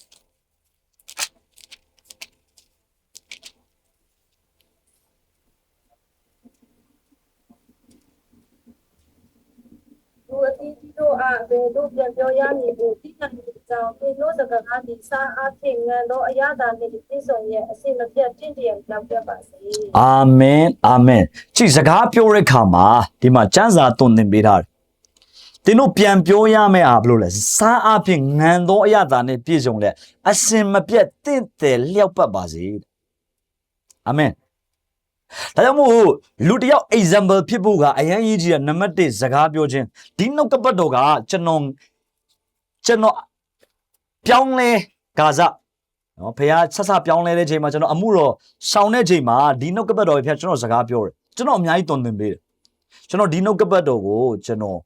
တီတီချာချာတိတိကျကျကျွန်တော်လိုက်နာတယ်ကျွန်တော်လေ့ကျက်တယ် practice လုပ်တယ်အဲ့ဒီခါမှာကျွန်တော်တဖြည်းဖြည်းနဲ့ကျွန်တော် life ဟာတဖြည်းဖြည်းနဲ့တိုးတက်လာတာပြောင်းလဲလာတယ် example တယောက်နော်ဖြစ်လာတာကိုကျွန်တော်ကိုယ်တိုင်လက်တွေ့ခံစားရတာဖြစ်တယ်။နောက်ဒီမှာရှိတဲ့သူတွေလည်းဒီနှုတ်ကပတ်တော်အကောင်းဆုံး example လူတွေရဲ့ role model hallelujah လူတွေချီးမွမ်းစရာအကြောင်းဖြစ်လာစေမယ် hallelujah ဒါကြောင့်နံပါတ်1အရေးကြီးတယ်အားလုံးနှုတ်ရှိရင်ကျွန်တော်မှတ်ထားစေချင်တယ်ဟုတ်ဒါကြောင့်မှတ်ထားပါနံပါတ်1ဘယ်လိုပြောရမလဲပြောပါအားလုံးဘယ်လိုပြောရမလဲစကားအာမင်ဟုတ်ပြီကျွန်တော်ကကြည့်စကားပြောတဲ့အခါမှာကိုယ့်ထက်ကြီးတဲ့သူကိုလည်းကြိုက်တယ်လို့ပြောတယ်ဖခင်လူတွေကိုကြိုက်တယ်လို့ပြောတယ်လူကြီးတွေကိုကြိုက်တယ်လို့ပြောတယ်ယဉ်ကျေးမှုမရှိဘူးမယုံကြည်သူတွေကယဉ်ကျေးကြတယ်ဒါကြောင့်ကျွန်တော်ယုံကြည်သူတချို့ဟာညံနေတယ်ဒါတွေကိုမသိဘူးစကားပြောဆိုခြင်းနဲ့ပတ်သက်ပြီးတော့မလေ့လာတဲ့အခါမှာကျွန်တော်အပြောခံရတယ်ပါစတာခရစ်ကသူ့ရဲ့ဝိညာဉ်ကောင်းဆောင်သူရဲ့ဝိညာဉ်ကောင်းဆောင်အီတာဟိုးဆာရဲ့ဝိညာဉ်ဖခင်အီတာဟိုးဆာရဲ့အမျိုးသမီးနော်ဝိညာဉ်မိခင်ကြီးကဖုန်းဆက်တဲ့ခါမှာဘာလုပ်တယ်တဲ့အော်နာနဲ့ပြောတော့ဘယ်လောက်ထိအော်နာလုပ်လဲသူဝိညာဉ်ကောင်းဆောင်စကားပြောတဲ့နေရာမှာချက်ချင်းဖုန်းကိုကင်ဒူးထောက်ပြီးဖုန်းကင်ရိုးရိုးကင်တာမဟုတ်ဒူးထောက်ပြီးဖုန်းကင်ပြီးတော့ hello mama yes yeah ဒါဘာလုပ်နေတာလဲဆိုရင် तू စကားပြောတဲ့နေရာမှာအော်နာလုပ်ပြီးပြောတယ်သူပြောတဲ့ပုံစံကဖျားကိုအော်နာလုပ်တယ်တင်ကဖျားလူတွေကိုတင်ပြောခြင်းတယ်လို့ပြောတယ်ဆက်ဆံခြင်းတယ်လို့ဆက်ဆံရင်တင်အဲ့ဒါဖျားအော်နာလုပ်တာမဟုတ်နောက်ဒါကြောင့်မို့တင်ဟာအဲ့ဒီအပိုင်းမှာတင်အားနေသွားရင်တင်အားလုံးဆုံးရှုံးရလိမ့်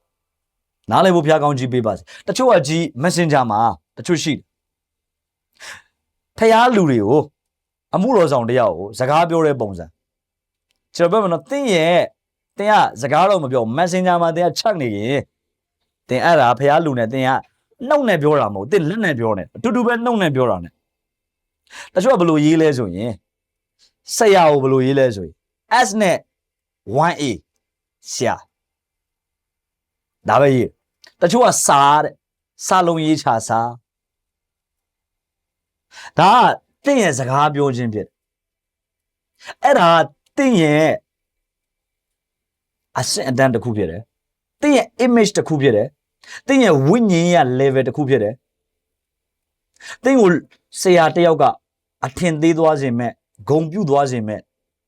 စကားလုံးဖြစ်တယ်ဒါကြောင့်တင်ကကျွန်တော်တို့ဆိုရင်တကယ်ဆရာတွေနဲ့စကားပြောရင်ကိုယ့်ရဲ့ role model တွေနဲ့ဖခင်လူတွေနဲ့စကားပြောရင်မှားမှာဆိုလို့ဖြည်းဖြည်းပြောอ่ะစကားလုံးတွေကိုပြန်စီရတယ် message ပို့တော့မယ်ဆိုရင်စီရတယ်ငါဒါလေးပြောရင်မှားသွားမလားစလုံးပေါင်းတက်ဖို့တေချာစစ်ကတင်ကစလုံးပေါင်းတက်ပုံလည်းမရှိဘူးတင်ကရေးချင်တယ်လို့ရေးတယ်တင်ပြောချင်တယ်လို့ပြောတယ်ဒါတင်ကဘယ်လိုပြောလဲဆိုတာတင်မှာထင်ရှားနားလေဖို့ဖခင်ကောင်းကြီးပေးပါစေနာရှိတော်သူမိဒီကကြားပါစေဒါတင်ဘယ်လိုပြောလဲအော်နာနဲ့ပြောလားအာမင်ဟာလေလုယာတင်အမှတ်အများကြီးရသွားမှာဖြစ်နားလေဖို့ဖခင်ကောင်းကြီးပေးပါစေနားရှိတော်သူမိဒီကကြားပါစေတချို့ကဆရာတွေက reply ပြန်တယ်အော်အေးဆိုတော့ရှိတယ်အေးပါဟုတ်ကဲ့မပြောဘူး तू ကအေးပါ तू အတန်းက၄တန်းအောင်မြင့်တယ်လာပါမယ်ဆိုရှာတင်ဖျားလူတွေအဲ့လိုပြောလို့မရနားလေဖို့ဖျားကောင်းကြီးပေးပါစေတင်က humble humility ရှိရစကားပြောတဲ့အခါမှာဒါဖျားလူနဲ့ပဲမဟုတ်လူတွေနဲ့တင်စကားပြောတဲ့အခါမှာ humility နှိမ့်ချခြင်း humble honor ရိုသေခြင်းရှိရဖျားက honor your father and mother ဆိုတာကလှုပ်ကြွေးဖို့ honor ပဲပြောခိုင်းတာမဟုတ်စကားပြောတဲ့နေရာမှာချိုးသားပြောရမယ် hallelujah ဒါမှသင်ဟာပြည်တော်မှာကောင်းစားမယ်တဲ့ amen ကြည့်လူတွေတော်တော်များများဒါကို view မဆိုင်တော့သူတို့ image သူတို့ role model မဖြစ်နိုင် example မဖြစ်နိုင်သူတို့ရဲ့ message ကိုကြည့်တယ်သူတို့ပြောတဲ့စကားလုံးတွေကိုကြည့်တယ်ဖျားကြည့်တယ်ဖျားလူတွေကကြည့်တယ်ခေါင်းဆောင်တွေကကြည့်တယ်တင်ဘယ်လိုပြောလဲတင် voice နဲ့ဘယ်လိုပြောလဲဖုန်းခေါ်တဲ့အခါမှာတင်ဘယ်လို reply ပြန်တယ် ita pastor crit ကဘာပေါ်မှာနံပါတ်1နော် healing လုပ်တဲ့နေရာမှာအခုဘာလို့အင်မတန်မှကြွယ်ဝပြီးတော့ဖခင်အင်မတန်မှတိုင်းနိုင်ငံတကာသုံးတယ်အော်နာနဲ့ပြောတယ်ဒူးထောက်ပြီးတော့ဖုန်းကင်ပြီးပြောတာတင်းကဒူးထောက်ကိုင်းမပြောတာမဟုတ် yes papa yes mama ဟုတ်ကဲ့ပါတဲ့ yes ဟုတ်ကဲ့ပါတော့ပြောတယ်တင်းလေတန်းမြင့်တယ်တဲ့မနှိမ့်ချနိုင် အာမင်နားလည်ဖို့ဖျားကောင်းကြည့်ပေးပါစေနားရှိသောသူမိဒီကကြားပါစေဒါကြောင့်ကျွန်တော်ပြောပြမယ်ကျွန်တော်တို့စကားဘယ်လိုပြောလဲကိုယ့်ရဲ့ငယ်တာကိုယ့်ထက်အသက်ငယ်တဲ့သူကိုသင်ဘယ်လိုစကားပြောလဲသင်ပြောချင်တယ်လို့ပြောလားသင်ပြောချင်တယ်လို့ပြောရင်သင်အသက်ရည်မရှိတော့သင်ဟာလေးလေးစားစားလူတိုင်းအောင်စကားပြောရိုးရိုးသေးသေးလူတိုင်းအောင်စကားပြောဟာလေလုယာဟာလေလုယာနားလည်ဖို့ဖျားကောင်းကြည့်ပေးပါစေနားရှိတော်သူမိဒီကကြားပါစေဒီကျွန်တော်ဘာလို့ဆွမ်းနာက Messenger အကြောင်းနေကျွန်တော်ပြောလဲအခုနောက်ပိုင်းတချို့က praise the Lord ကိုသင်တို့မပါဘူးကျွန်တော်ပြောတာနော် praise the Lord ကိုဘယ်လိုရေးလဲ P T L တဲ့အတူကောင်းနဲ့ရေးတယ်ရသင်ကောင်းကြီးလိုချင်ရင်နည်းနည်းပဲလိုချင်တာများများလိုချင်လားသင်ဖျားကို praise the Lord ရေးဖို့တောင်မှ P T L တဲ့ရဒါမဖြစ်နိုင်ဒါသင်ဟာဖျား honor မလုပ်ဖျားကောင်းကြီးကိုသင် honor မလုပ်နားလည်ဖို့ဖျားကောင်းကြီးပေးပါစေအာမင်နာရှိတော်သူမိဒီကကြားပါစေဟာလေလုယာဘာလို့ကျမ်းစာမှာကျမ်းစာကိုဖတ်ကြည့်အင်္ဂလိပ်ကျမ်းစာမှာဖျားကို G အသေးနဲ့မရေးဘူး G အကြီးနဲ့ရေးဘာလို့ဖျားကို G အကြီးနဲ့ရေးလဲ honor အာမင်ဖျားရဲ့နာမ honor ဖြစ်တယ်ဟာလေလုယာဒါကြောင့်ကျမ်းစာကတော့မှအားလုံးက G အကြီးနဲ့ရေးရဒါ honor ပေးနေတာဒါကြောင့်သင် Messenger မှာစာရိုက်တာဘာတွေရိုက်နေလဲနံပါတ်1ကဘယ်လိုပြောလဲကိုထငယ်တဲ့သူမိဘတွေဆရာသမားတွေကိုဘယ်လိုဆက်ဆံလဲလူကြီးသူမတွေကိုဘယ်လိုဆက်ဆံလဲတခြားလူတွေနဲ့တွေ့တဲ့ခါမှာသင်ဘယ်လိုစကားပြောလဲအရင်ရေးကြည့်တယ်စကားကိုဖြစ်စလက်ကကျွန်တော်တို့ပြောလို့မရဘူးစကားကိုပြောချင်တိုင်းကျွန်တော်တို့ပြောလို့မရဘူးအာမင်ဖြည့်အားလုံးဖတ်ရအောင်တုတ်တန်ကျန်15အပိုင်းငယ်1ကိုကျွန်တော်တို့ဖတ်ရအောင်ဘယ်လိုစကားပြောရမလဲကျွန်တော်ဒီနေ့စကားမပြောတတ်တဲ့သူတွေရှိတယ်တချို့ကလည်းအပြောကောင်းတဲ့သူရှိတယ်ဒါပေမဲ့အပြောမကောင်းတဲ့သူရောမပြောတတ်တဲ့သူရောပြောတတ်တဲ့သူလည်းတားပြောတတ်ဖို့မပြောတတ်တဲ့သူလည်းပြောတတ်ဖို့အတွက်နှုတ်ကပတ်တော်ဖြစ်တယ်အာမင်အားလုံးမြန်ဖတ်ရအောင်တုတ်တန်ကျန်15အပိုင်းငယ်1ကျွန်တော်နည်းနည်းပေးစရာများတယ်စကားဒီစိတ်ကိုဖြည့်တတ်၏ချမ်းသာသောစကားဟူကားမြစ်ကိုပူဆိုတတ်၏အာမင်ဖြည့်ညင်းသောစကားတာယာသောစကားဟာလေလုယာလူတွေကိုစိတ်ကြည်နေတဲ့စကားကဘာဖြစ်စေလဲဖြည့်ညင်းသောစကားသည်ဘာဖြစ်လဲယာစိတ်ကိုဖြည့်စေတယ်စိတ်ကိုဖြည့်တတ်၏စိတ်သက်သာဟာလေလုယာဟာလေလုယာအာမင်နောက်ပြီးတော့ကျွန်တော်တို့အေဖက်ခန်းကြီးလေပိုင်းကမဖတ်နဲ့တော့အေဖက်ခန်းကြီးလေပိုင်းက29မှာပါရေးလဲဆိုစကလုံးတွေကလူတွေကိုတိဆောက်ပေးစကလုံးတွေကလူတွေကိုကူညီပေးတယ်ဒါကြောင့်ကျွန်တော်စကားပြောတာတွေအင်မတန်မှထိမ့်ဖို့တယ်သုတ်တန်ကျန်ခန်းကြီး73အပိုင်းငယ်2နဲ့3မှာလူအားတဲ့နှုတ်ရဲ့အသီးကိုစားရမယ်တဲ့သင်ပြောတဲ့အတိုင်းသင်ပြန်ခံရမယ်သင်ကလေးလေးစားစားပြောရင်သင်ကိုလူတွေပြန်လေးစားလိမ့်မယ်သင်ကကြမ်းကြမ်းတမ်းတမ်းပြောရင်လူတွေကသင်ကိုပမာမခန့်ဖြစ်လိမ့်မယ်အဲ့ဒီတယောက်စကားပြောတာအဆင်မပြေဘူးအပေါက်ကျန်းတယ်အပေါက်ဆိုးတယ်ဟုတ်လားအပေါက်ချမ်းတယ်အပေါက်ဆိုးတယ်စကားသူနဲ့တော့မပြောချင်အဲ့လိုမဖြစ်ဖို့ဘုရားသခင်ကောင်းကြီးပေးပါစေဟာလေလုယာဟာလေလုယာဒါကြောင့်မို့ယာကုပ်ခန်းကြီး1အပိုင်းငယ်19မှာဘာပြောလဲစကားအများကြီးတချို့ကစကားကျမ်းတဲ့သူတွေစကားအများကြီးမပြောနဲ့များများနားထောင်အာမင်ကိုကစကားပြောမကောင်းဆိုများများပဲနားထောင်စကားအများကြီးမပြောနဲ့ဘာလို့လဲစကားအများပြောအမှားပါတတ်နားထောင်ခြင်းကလင်မြန်ပါတဲ့ပြောခြင်းကနှိပ်ကွေးပါတဲ့ကျမ်းစာသွန်သင်ဟာလေလုယာဘာလို့လဲသင်စကားပြောလိုက်တိုင်းမှာသင်ဟာသင်ရဲ့ image ကိုပြတယ်စကားပြောလိုက်တိုင်းမှာသင်ဟာသင်အစင်တန်းကိုပြတယ်စကားပြောလိုက်တိုင်းမှာသင်ဟာသင်ကိုသင်လူတွေအရှိမသင်ဘလို့လူဖြစ်ကြောင်းပြတယ်အာမင်နားလည်ဖို့ဘုရားကောင်းကြီးပေးပါစေဒါကြောင့် be an example ဖြစ်ဖို့ကဒီနေ့အရင်ဆုံးအရေးကြီးတာ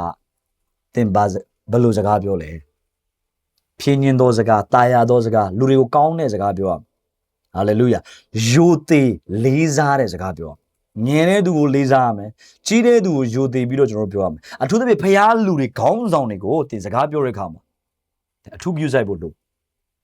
ဟာလေလုယာဖျားရှင်နာမဘုန်းကြီးပါစေနာရှိတော်သူမိဒီကကြားပါစေနံပါတ်1ကဘယ်လိုပြောနံပါတ်2ဘာပြောရဘာတွေပြောနေလဲရမ်းရေးကြည့်တယ်သင်ဘာစကားတွေပြောနေလဲရမ်းရေးကြည့်နံပါတ်1ကဘယ်လိုပြောရမလဲsorry ဟုတ်လားဟုတ်တယ်ဘယ်လိုပြောရမလဲကျွန်တော်သင်ပေးပြီးနံပါတ်2နှုတ်ကပတ်တော့ဘာပြောလဲဘာတွေပြောလဲသင်တနေ့ဘာတွေပြောလဲ အဲ့ဒါတင်းကိုလူတွေယူတည်လေးစားမှာတင်းကအားလာပါတာလာပါပဲပြောတယ် Messenger မှာချစ်သူနဲ့ပဲပြောတယ်ချစ်သူနဲ့ပြောတဲ့ခါမှာလဲပေါက်ကရတွေပြောတယ် right ပြီးကြရင်တင်းက share တယ်တင်းက wall မှာ share တယ်ပေါက်ကရတွေ share တယ်အဲ့တင်းပြောနေတာပဲအဲ့တင်းကျွန်တော်တင်နောက်ပေးပါတင်း Facebook wall က profile wall ကတင်းရဲ့နှလုံးသားဖြစ်တယ်တင်းအတွင်းခန်းဖြစ်တယ်တင်းဘာတွေ share လဲဘာတွေလုပ်လဲဘာတွေပြောလဲဟာတင်းကိုတွေ့ဒါတင်းကိုလူတယောက်လေးစားတယ်မလေးစားဘူးဆိုတာတင်း wall ကိုကြည့်လိုက်တာသိပြီးသားဒီတယောက်ကလေးစားထိုက်လားမလေးစားထိုက်ဘူးလားဒီတယောက်ငါဘယ်လိုဆက်ဆံရမလဲလူတွေကဆုံးဖြတ်ပြီးသားလူတွေတင်းကိုဆုံးဖြတ်ပြီးသားနားလည်ဖို့ဘုရားကောင်းကြီးပေးပါစေဒီနေ့ကျွန်တော်လူတွေအထင်သေးတဲ့သူကျွန်တော်မဖြစ်စေချင်ဘူးတင်တော့လူတွေမထီမဲ့မြေပြုတ်တဲ့သူကျွန်တော်မဖြစ်စေချင်ဘူးဟာလေလုယာလူတွေတင်းဝေါ်ပဲကြီးကြီးတင်းနဲ့စကားပြောတာပဲဖြစ်ဖြစ်တင်းအထက်ကထွက်လာတဲ့တင်းနဲ့တွေ့တာနဲ့တင်းက example ကောင်းတစ်ယောက်ဖြစ်ဖို့အတွက်ကျွန်တော်ဘုရားကလည်းလို့ရှိတယ်ဟာလေလုယာနားလည်ဖို့ဘုရားကောင်းကြီးပေးပါစေဒါကြောင့်တင်ဘာတွေပြောနေလဲအာမင်ဘယ်လိုပြောလဲရေးကြည့်တချို့ကတနေကုန်နော်ပြောတော့ပြောတယ်အတင်းနေပဲပြောနေတာဘာမှအရင်မြဖတ်မြကျွန်တော်ပြောတော့ပြောတယ်ဟိုဘာတွေပြောလို့ပြောမှမသိဘူးသူတော်မှဟိုခေါင်းစဉ်မရှိဘူးဖြစ်အာမင်နားလည်ဖို့ဘုရားကောင်းကြီးပေးပါစေနားရှိတော်သူမိဒီကကြားပါစေနောက်ကျမ်းစာမှာစကားပြောတဲ့အခါမှာကျွန်တော်ကနော်အချိန်တန်မှပြောတချို့ကအချိန်မတန်မဲ့ကျွန်တော်ပြောကျမ်းစာမှာဒီလိုသွင်းနေတယ်သုတ်တန်ကျမ်းခန်းကြီး15 23ချက်လောက်ဖတ်ရအောင်သုတ်တန်ကျမ်းခန်းကြီး15 23အချိန်တန်မှပြောတဲ့စကားကတင့်တယ်လျောက်ပတ်တယ်တဲ့ကလူတယောက်ကသူ့အမေဆုံးပါတယ်ဆိုနော်တဲ့ကချစ်သူရတာသွားပြောရင်အဆင်ပြေမလား iPhone ဝယ်ထားတယ်သွားပြောရင်အဆင်ပြေမလား no အဆင်မပြေဘူးကျေးဇူးတော်ချီးမွမ်းလို့မရဘူးဖြစ်နောက်အချိန်တန်တဲ့ခါမှာကျွန်တော်စကားပြော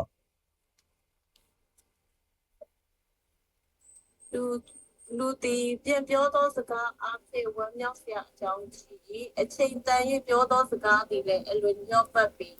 အာမင်စကားပြောတဲ့အခါမှာကျွန်တော်ဘယ်လိုပြောရမလဲအချိန်တန်မှပြောရမယ်စကားပြောချင်တိုင်းလဲကျွန်တော်တို့ရှောက်ပြောလို့မရဘူးဖြစ်အာမင်အချိန်တန်မှပြောတဲ့စကားကတင့်တယ်လျောက်ပတ်တယ်ဟာလေလုယာဟာလေလုယာဒါဝိညာဉ်ရဖြစ်တယ်နော်ဒါဝိညာဉ်ရဖြစ်တယ်နားလည်ဖို့ဘုရားကောင်းကြီးပေးပါစေနားရှိတော်သူမိဒီကကြားပါစေဒါကြောင့်ဒီနေ့မှာအရင်ဦးဆုံးတိမောသေကိုတွန်းတင်တယ်နံပါတ်1နင့်စကားပြောဆိုခြင်းမှာရင့်ကျက်တော်သူလူတွေလေးစားတဲ့သူလူတွေအတူယူတဲ့သူတယောက်ဖြစ်ဖို့အတွက်စကားပြောခြင်းရတယ်စတယ်အာမင်အာမင်ဒီနေ့စကားအကောင်းဆုံးပြောတတ်တော်သူတွေဖြစ်ပါစေလူတွေကိုချမ်းမာစေတဲ့စကားတွေပြောတတ်တော်သူတွေဖြစ်ပါစေစကားပြောတဲ့မှာလူတွေကိုလေးလေးစားစားစကားပြောတတ်တော်သူတွေဖြစ်ပါစေဟာလေလုယာဒါကြောင့်သင်ချက်ကဒီစကားပြောတော့သင်သေချာကြည့်ရမယ်မှားလို့မရအာမင်စာရေးတဲ့အခါမှာစာရေးစာတယောက်ကစာရေးတာတော်လားမတော်လားဆိုတာသူ့ရဲ့စလုံးပေါင်းတပ်ပုံနဲ့ကြည့်ရစကားလုံးတွေဖြစ်စလုံးတွေကစကားလုံးတွေဖြစ်အာမင်နားလည်ဖို့ဘုရားကောင်းကြီးပေးပါစေနားရှိတော်သူမိဒီကကြားပါစေဟာလေလုယာဟာလေလုယာဟုတ်ပြီဆိုတော့ဒုတိယချက်ကျွန်တော်ကြည့်အောင်စကားပြောဆိုခြင်းဖြင့်ကျွန်တော်ဗာလဲစကားပြောဆိုခြင်းဖြင့်ဗာလဲမာမီဂျောမန်လဲဟာနိုအင်းနဲ့ပေးစားကိုကျွန်တော်တနာရှုပ်လို့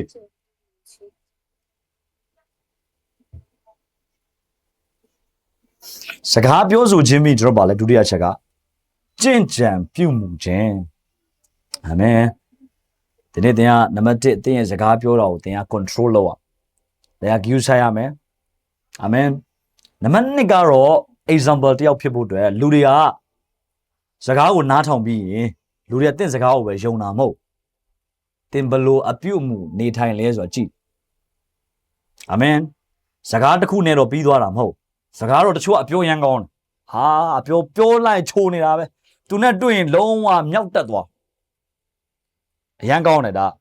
ပြီးရ तू ကအကြီးကြီးတွေပြောတယ်နော်ဟာဘယ်လိုလုပ်ရမလဲဆုံးမတယ်တွန်းတင်တယ်ဟာပြောရမ်းကောင်းတယ်ဒါပေမဲ့ तू ကလက်တွေ့သူ့ရဲ့ life तू နေတဲ့ living style ကသူ့ရဲ့ lifestyle ကစံပြမဖြစ်ဘူး तू ပြောတဲ့အတိုင်းမကိုက်ဘူးဖြစ်နေ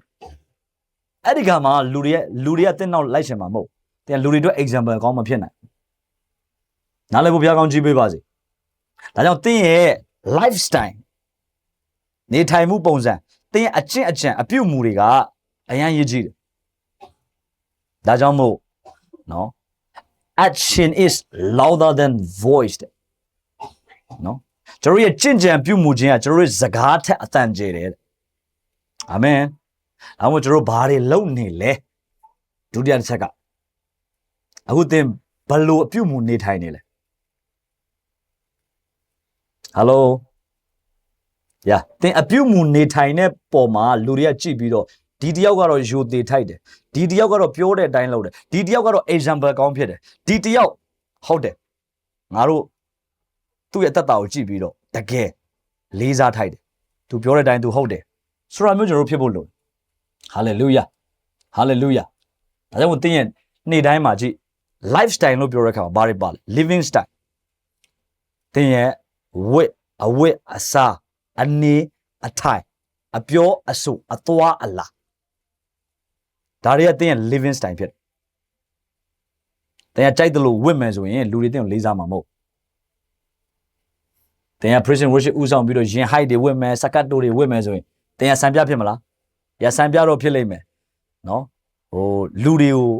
မတရားလမ်းတဲ့သွေးဆောင်တဲ့စံပြတယောက်တော့ဖြစ်လိမ့်မယ်နားလည်ဖို့ဘုရားကောင်းကြီးပေးပါစေနားရှိတော်သူမိဒီကကြားပါစေအာမင်စတိုင်းရန်ရေးကြည့်တယ်တိုင်းရန်ရေးကြည့်တယ်လူတွေကိုဆက်ဆံတဲ့ပုံစံအရန်ရေးကြည့်တယ်နံပါတ်1ကတော့ကျွန်တော်တို့အကျင့်ကြံပြုမှုတဲ့နေရာမှာအရေးကြီးတာပါလဲဆို respect ပြောပါ respect လူတွေကို mutual respect လူတွေကို respect ထားရမယ်လေးစားရမယ်အာမင်တဲ့လူတယောက်ကိုလေးစားမှာတဲ့ကိုပြန်လေးစားမှာဖြစ်လူတယောက်ကိုလေးလေးစားစားဆက်ဆံတယ်ဒါမှပဲလူတွေကတဲ့ကိုပြန်လေးစားမှာအာမင်ဆိုတော့နံပါတ်1ချက်နံပါတ်2ချက်တော့ကျွန်တော်ကလှုပ်တဲ့ခါမှာအမြဲတမ်း unity တစည်းတစ်လုံးဖြစ်ရတယောက်တည်းနေလို့မရတယောက်တည်းနေလို့မရတယောက်တည်းနေရင်ကျွန်တော်ကနော်ချင်းသိပ်ဆွဲသွားတတ်တယောက်တည်းနေတာများလာတဲ့ခါမှာလူတွေနဲ့ကျွန်တော်ပေါင်းသင်းဆက်ဆံလို့မရတော့လူများကိုကျွန်တော်ဥမဆောင်နိုင်တော့အဲဒါကျွန်တော် community နဲ့နေပြီးရ humility ပြောပါအောင် humility နှိတ်ချခြင်းမှာ humility လို့ပြောတဲ့အခါမှာနှိတ်ချခြင်းမှာကြင်ကြံပြုမှုတဲ့နေရာမှာနှိတ်ချခြင်းမှာသင်ရဲ့လောက်ရက်ကလည်းနှိတ်ချခြင်းဖြစ်အာမင်ဆရာကိုဥမာဖျားလူတွေကိုသင်ရေခတ်ပေးတာဒါနှိတ်ချခြင်းကိုသင်ကလူတွေရှေ့မှာထင်ရှားစေတာဖြစ်တယ်အိတ်ကင်ပေးခြင်း right ဒါတွေကနှိတ်ချခြင်းတွေဖြစ်တယ်အာမင်နားလည်ဖို့ဘုရားကောင်းကြီးပေးပါစေနားရှိတော်သူမိဒီကကြားပါစေဟာလေလုယာအော်ကျွန်တော်အကျင့်ကြံပြုမှုတွေလို့အာမင်နောက်ပြီးတော့ကျွန်တော်တို့ကအကျင့်ကြံပြုမှုတွေတချို့ကလေတချို့ကကိုပဲဟောခြင်းကိုကြီးပဲပြောခြင်းသူများပြောရင်နားမထောင်ခြင်းတော့သူများပြောရင်နားမထောင်ခြင်းတော့ဆရာတွေပြောရင်နားမထောင်ခြင်းတော့ကိုပဲတရားဟောခြင်းနဲ့ဒါတင်ကလုံးဝ example မဖြစ်ဘူးဘုရားလူတယောက်ကခေါင်းဆောင်တယောက်ကသူများအောင်များနားထောင်တော်သူဘုရားဒါတင်အကျင့်ဖြစ်တယ်အာမင်နားထောင်တဲ့အခါမှာလေတင်ဘလို့နားထောင်လဲဆိုတော့ example ခေါင်းဆောင်တယောက်ကအရှိမထိုင်တယ်တင်ကခေါင်းဆောင်ဖြစ်တယ်တင်ကအရှိမထိုင်တယ်ဘုရားကြောင့်တက်တဲ့အခါမှာနှုတ်ကပတ်တော်ခံယူတဲ့အခါမှာတင်အကျင့်ကြံတယ်လို့အရှိမထိုင်တယ်တင်ဟိုကြည့်လိုက်ဒီကြည့်လိုက်အပြင်ထွက်လိုက်အပေါ်သွားလိုက်အဲ့ဒါဆိုရင်တင်ကစံပြမဖြစ်ဘူးတင်ကတရားဟောတဲ့သူတရားအတန်းရှင်းလည်းမပေးဘူးဒါတင်ကစံပြမဟုတ်တော့တရားဟောစရာဟိုမှာအရှင်းမှာဟောနေတယ်တင်ကဒီဘက်ကြီးကိုကြည့်နေအောက်ကိုငုံကြည့်နေအဲ့ဒါတင်ကအကျင့်ကြံဖြစ်တယ်တင်တရားဟောရင်လည်းလူတွေအဲ့လိုပဲကြည့်မှာတင် right နားလည်ဖို့ဘုရားကောင်းကြီးပေးပါစေနားရှိတော်သူမိဒီကကြားပါစေအဲ့ဒါတင်ရဲ့ example ဖြစ်တယ် hallelujah hallelujah ဒါကြောင့်ကျွန်တော်တို့အရာခတ်သိမ်းမှာ example ဖြစ်ဖို့တိမောသေကိုပေါလုကသင်ပေးနေတာ hallelujah တင်နှုတ်ကပတ်တော်ခံယူတဲ့ခါမှာလည်းဘလုံးခံယူလဲအဲ့ဒါတင်အကျင့်ကြံကိုကြည့်ပြီးတော့ဒီတယောက်ကတော့ဆာငတ်တယ်ဒီတယောက်ကတော့ဆာငတ်ကိုဆိုခွဲလို့ရတယ်တချို့က fire ရမ်းပြတယ်နှုတ်ကပတ်တော်နဲ့ပတ်သက် amen receive လုပ်တယ်တဲ့ amen တော့မထူးတဲ့ဘလို့လို့တဲ့ example ဖြစ်မှာတိပြီးသားဒီတယောက် line amen ထူးတယ်ဒီတယောက်အသက်ကြွဆုံးဒီတယောက်ကပြုံးတယ်ဒါတင်အကျင့်ကြံဖြစ်တယ် hallelujah ဒီထဲမှာကျွန်တော်တို့ခွဲခြားလို့ရတယ်တင်းကို design နဲ့တော့မဟုတ်ဘူးတင်းကို prophet တောင်ပြုစရာမလိုဆူတောင်းပြီးတော့တင်းကိုခွဲခြားစရာမလိုတင်းကိုကြည်တာနဲ့တင်းခွဲခြားလို့ရတယ် hallelujah ဒါမှဒီနေ့မှာကျွန်တော်တို့အဲ့ဒီရတယ်အားလုံးကျွန်တော်တို့က care ဂရုစိုက်ဖို့လို့ဒါတွေကကျွန်တော်အသေးစိတ်အာမင်ဒီမှာတင်းတို့ကြားရတယ်ဆိုတာတင်းတို့ bless ဖြစ်မင်္ဂလာရှိတယ် hallelujah ဘာလို့ဆိုတခြားလူတွေဒါမသင်ပေးဘူးဖြစ်တယ်အာမင်အာမင်ပလဲတို့ဝက်ရှိမှာမကြွေးပါနဲ့နော်ဒီနေ့ပလဲကိုကျွန်တော်ဝက်မှာမကြွေးဒီမှာအကောင်းဆုံးနော်ခံယူတဲ့သူတွေကြွေးတာဖြစ်ဟာလေလုယာဟာလေလုယာဘယ်နေရာတော့သူကောင်းကြီးဖြစ်ပါသလဲဘယ်နေရာတော့သူကိုဖခင်ကဒီနေ့စကားပြောနေလို့ခံယူပါသလဲရအဲ့ဒါတင့်ဝิญဉ်တော်ပြောနေတာကျွန်တော်ပြောနေတာမဟုတ်ဝิญဉ်တော်တင့်လိုအပ်ချက်ကိုတုံသင်ပေးနေတာဘာလို့လဲတင်း example ကောင်းတစ်ယောက်ဖြစ်လာဖို့အတွက်ဟာလေလုယာအဲ့တော့တင်းတရားဟောတဲ့ခါမှာတရားနားထောင်တဲ့ခါမှာဖခင်ကြောင့်သွားတဲ့ခါမှာတင်းအမြဲတမ်းအပေါ်သွားဟိုသွားဒီသွားလှုပ်ဖို့မဟုတ်တင်းလူတွေကကြည်နေတယ်အာမင်တင်းပေးကမ်းခြင်းကိုလူတွေကြည်တယ်အဲ့ဒါ example ပဲဟာလေလုယာယာတင်းနှိတ်ချခြင်းဖခင်လူကိုတင်းဘလို့ honor လုပ်ပြီးတော့နော်သူ့ကို support လုပ်လေဟာလေလုယာဒါတင်းအပြုတ်မှုဖြစ်တယ်ဟာလေလုယာဖခင်ရှင်နာမဘုန်းကြီးပါစေနာရှိတော်သူမိဒီကကြားပါစေဟာလေလုယာအဲကြောင့်ကျွန်တော်တို့ကဂရုစိုက်ရကျွန်တော်ရဲ့အကျင့်အပြုတ်မှုတွေဂရုစိုက်ရပြောတဲ့သူပဲမို့နားထောင်ကောင်းတဲ့သူဖြစ်ရအာမင်ကျွန်တော်တွေ့ဘူးတယ်ကျွန်တော်လူငယ်တယောက်ဆိုတော့လေကျွန်တော်ဒီမှာရှိတဲ့သူတွေလူငယ်တွေပါပဲအားလုံးလူငယ်တယောက်ဆိုတော့ကျွန်တော်အိမ်ထောင်မကြခင်ဆိုပို့ဆိုးတယ်အိမ်ထောင်ကြပြီးလဲမထူးပါဘူး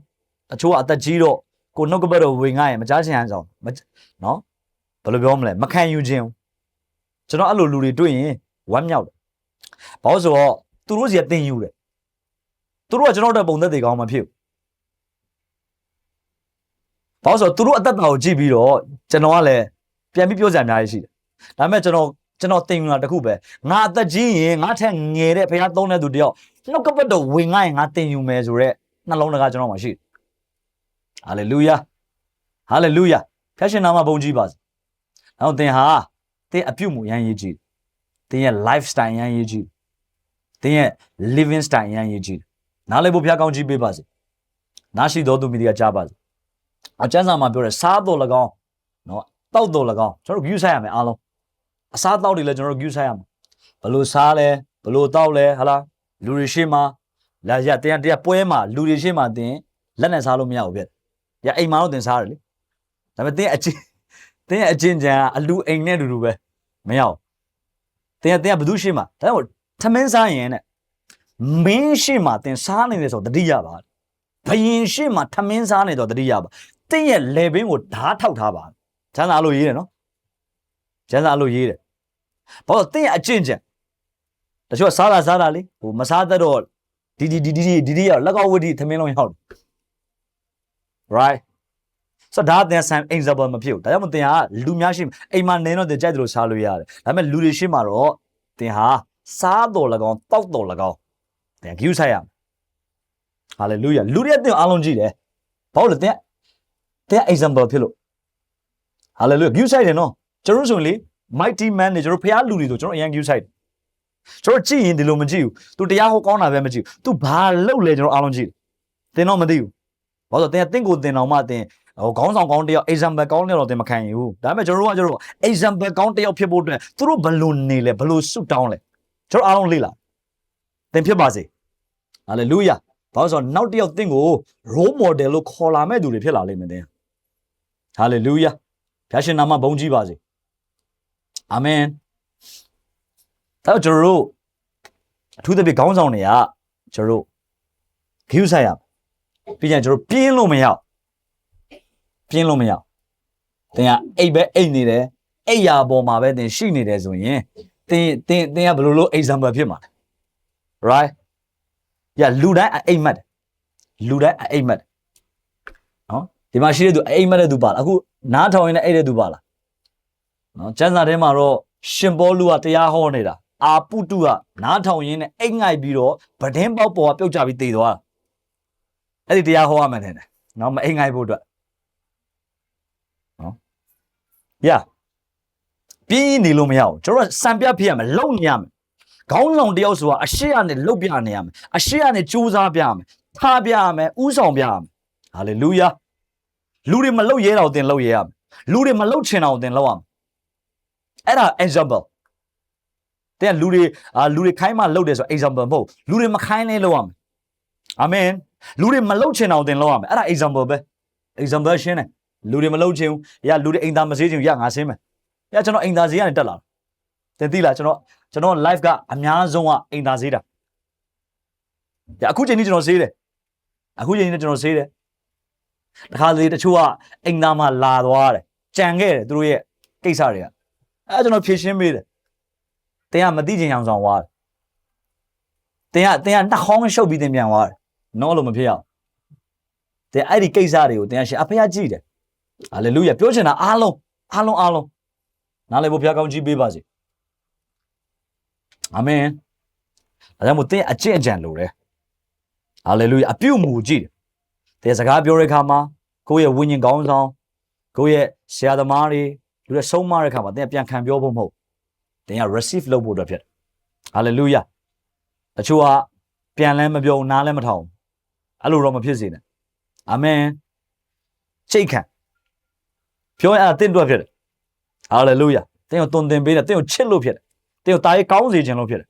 ဟာလေလုယာဒီနေ့ကျွန်တော်တင်တို့ကိုဘာလို့ဒါပြောလဲ example ကောင်းတယောက် model တယောက်ဖြစ်ဖို့အတွက်ကျွန်တော်ပြောနေတယ်ဟာလေကျွန်တော်လည်းကြိုးစားနေတဲ့သူတယောက်ပဲဟာလေလုယာဒီထက်ကောင်းအောင်ကျွန်တော်အားလုံး view site တယ်ဒါကြောင့်အဝတ်အစားကျွန်တော် view site တယ်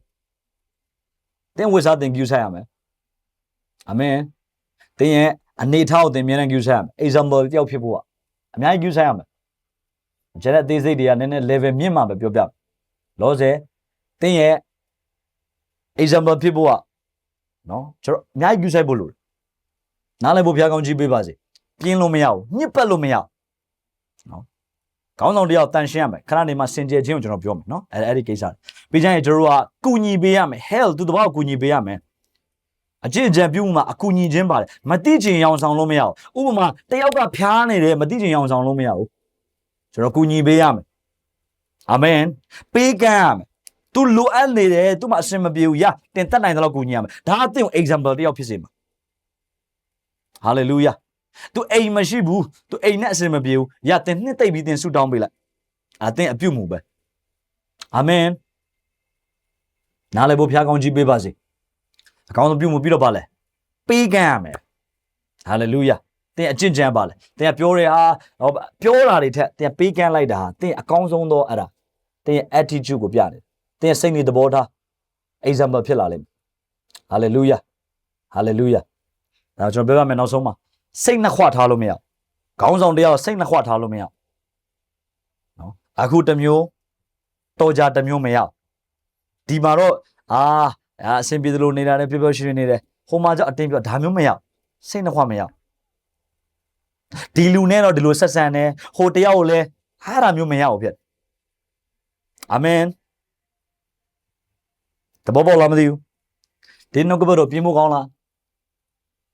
ရတဲ့နှုတ်ကပတ်တော်ကတင်းကိုနော်ဟို prophecy တွေပြောမှာမဟုတ်တင်းအနာဂတ်မှာဖေကဒါတင်းရဲ့ foundation ဖြစ်တယ်ဒါတင်းကိုခေါင်းဆောင်ကောင်းတယောက်လိုလူတွေဒါကျမ်းစာမှာရေးတယ်များစွာသောစီးစိမ်ဥစ္စာထက်ကောင်းသောအသေးတာရွေးချယ်ကောင်းတယ်တင်းအသေးရလေကျွန်တော်ပြောပြမယ်တင်းမရှိတဲ့အချိန်မှာထင်ရှားလာမှာပို့ပြီးတော့အာမင်ဒါအသေးရအရင်ရေးကြည့်တယ်ဘလို့စကားပြောလဲဘလို့အကျင့်နဲ့အသေးရန်ရေးကြည့်တယ်တင်သေးတဲ့ခါမှာတင့်ကြောင်ပြောဖို့ကတင့်အသေးရပဲရှိတယ်တင့်နာမည်ပဲရှိတယ်ဟာလေလုယာဟာလေလုယာဒီနေ့ကျွန်တော်ဒီနေ့ဒီချိန်ကြီးဘာလို့ယေရှုအကြောင်းပြောနေယေရှုအကောင်းဆုံးသောကျွန်တော်တို့အတွက်စံပြပုဂ္ဂိုလ်ကြီးဖြစ်နေလို့ဘာလို့ကျွန်တော်တို့ဥတင်မောင်ထွန်းကြောင်းပြောလဲဘာလို့ဘီလီဂရမ်ကြောင်းပြောနေလဲသူတို့ကတကယ်စံပြတွေဟာလေလုယာ တစ်ချိန်မှာတင့်သားသမီးတွေတင့်မိသားစုလူတွေကတင့်ကြောင်းပြောပါစေအာမင်အာမင်ကျွန်တော်လည်းအဲ့ဒီလူတစ်ယောက်ဖြစ်ဖို့အတွက်ကျွန်တော်အခုကြိုးစားနေစေနားလည်ဖို့ဘုရားကောင်းကြီးပေးပါစေဟုတ်ပြီနံပါတ်3ချက်ကျွန်တော်ကြည့်အောင်ဗာလဲအရင်ကြည့်ရနော်နံပါတ်1ချက်ပြောအားလုံးပြောစပီကာဖွင့်အောင်အားလုံးစပီကာဖွင့်အောင်ဒီနှုတ်ကပတ်တော်ရွှေငွေ1000မကားတဲ့တန်ဖိုးရှိရနော်ဒီနှုတ်ကပတ်တော်တင်တိတ်တရားပေးပြီးတင်တန်းတိုင်အောင်မှဒါမျိုးပြောမှာမဟုတ်တဲ့အမေရိတောင်တင်ဆုံးမမှာမဟုတ်ဖြစ်တယ်ဟာလေလုယာဝိညာဉ်တော်ဆုံးမတာဖြစ်ဝိညာဉ်တော်ပြုပြင်ပေးတာဖြစ်တယ်အာမင်ဟုတ်ပြီအားလုံးနံပါတ်1ဖက်အောင်ဗာလဲနံပါတ်1ကစကားပြောဆိုခြင်းမှာဘယ်လိုပြောရမလဲဘာတွေပြောနေလဲအာမင်နံပါတ်2မှာကျွန်တော်ဗာလဲကျွန်တော်အကျင့်အကြံအပြုမှုခြင်းYeah. အာမင်တဲ့ကျင့်ကြံလို့ဟုတ်ပြီနံပါတ်3ရေးကြည့်လာပြီနံပါတ်3ကပိုရေးကြည့်တယ် in love ချစ်တဲ့နေရာမှာသူတစ်ပါးကိုချစ်ခြင်းလူတိုင်းအချစ်နဲ့မကင်းပါဘူးကျွန်တော်လည်းအချစ်နဲ့မကင်းဘူးနော်တီမောတဲ့ကလူငယ်တစ်ယောက်ဖြစ်လို့အချစ်ရေးနဲ့ပတ်သက်ပြီးတော့လူတွေကိုဘယ်လိုချစ်ရမလဲဆိုတော့ကိုတွင်တင်ပေးတာဖြစ်တယ်အချစ်လို့ပြောရင်တင်သိထားဖို့ကတင့်ကောင်လေးပဲတွေးမနေနဲ့အချစ်လို့ပြောရင်ချစ်ချင်းလို့ပြောရင်နော်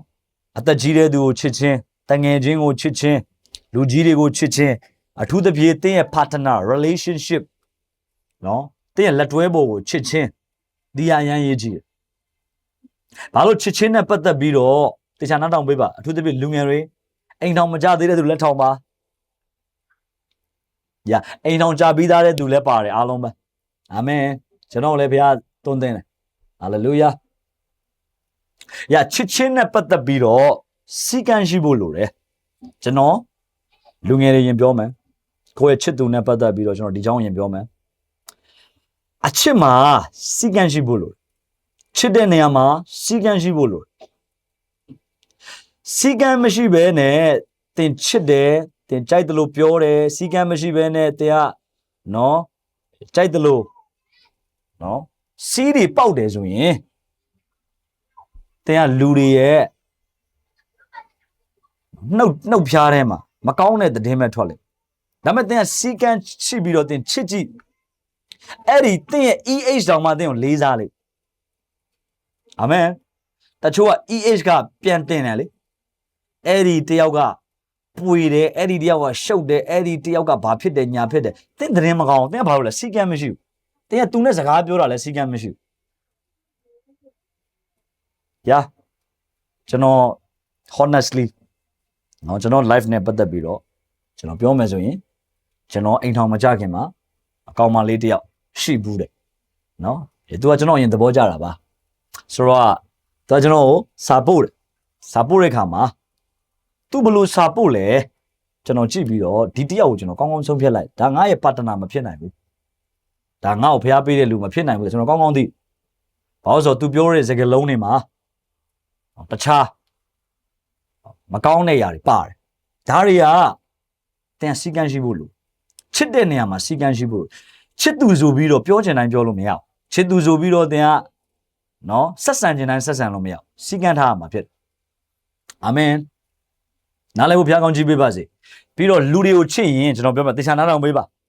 ရန်ရေးကြီးတယ်လူတယောက်ကိုဘုရားကချစ်ချင်းမြတ်တာဘုရားဖြစ်တယ်ချစ်တာကောင်းတယ်ချစ်တာဘုရားကြိုက်တယ်ဒါပေမဲ့သင်ချစ်ရင်ကျမ်းစာမှာကျွန်တော်တစ်ချက်ဖတ်ရအောင်တုတ်တန်တစ်တိခန်းကြီး9ဖတ်ရအောင်တစ်တိခန်းကြီး9တစ်တိမောတဲ့ခန်းကြီး9တစ်ချက်ဖတ်ရအောင်ကျွန်တော်နဲ့တူတူရှိနေလားအားလုံးရှိပါတယ်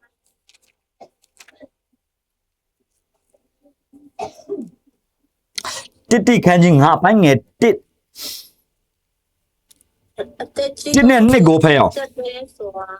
ဆုံးမနဲ့အပကဲတော့မှတ်ရတောင်းပန်တော့လူပြိုတို့ကို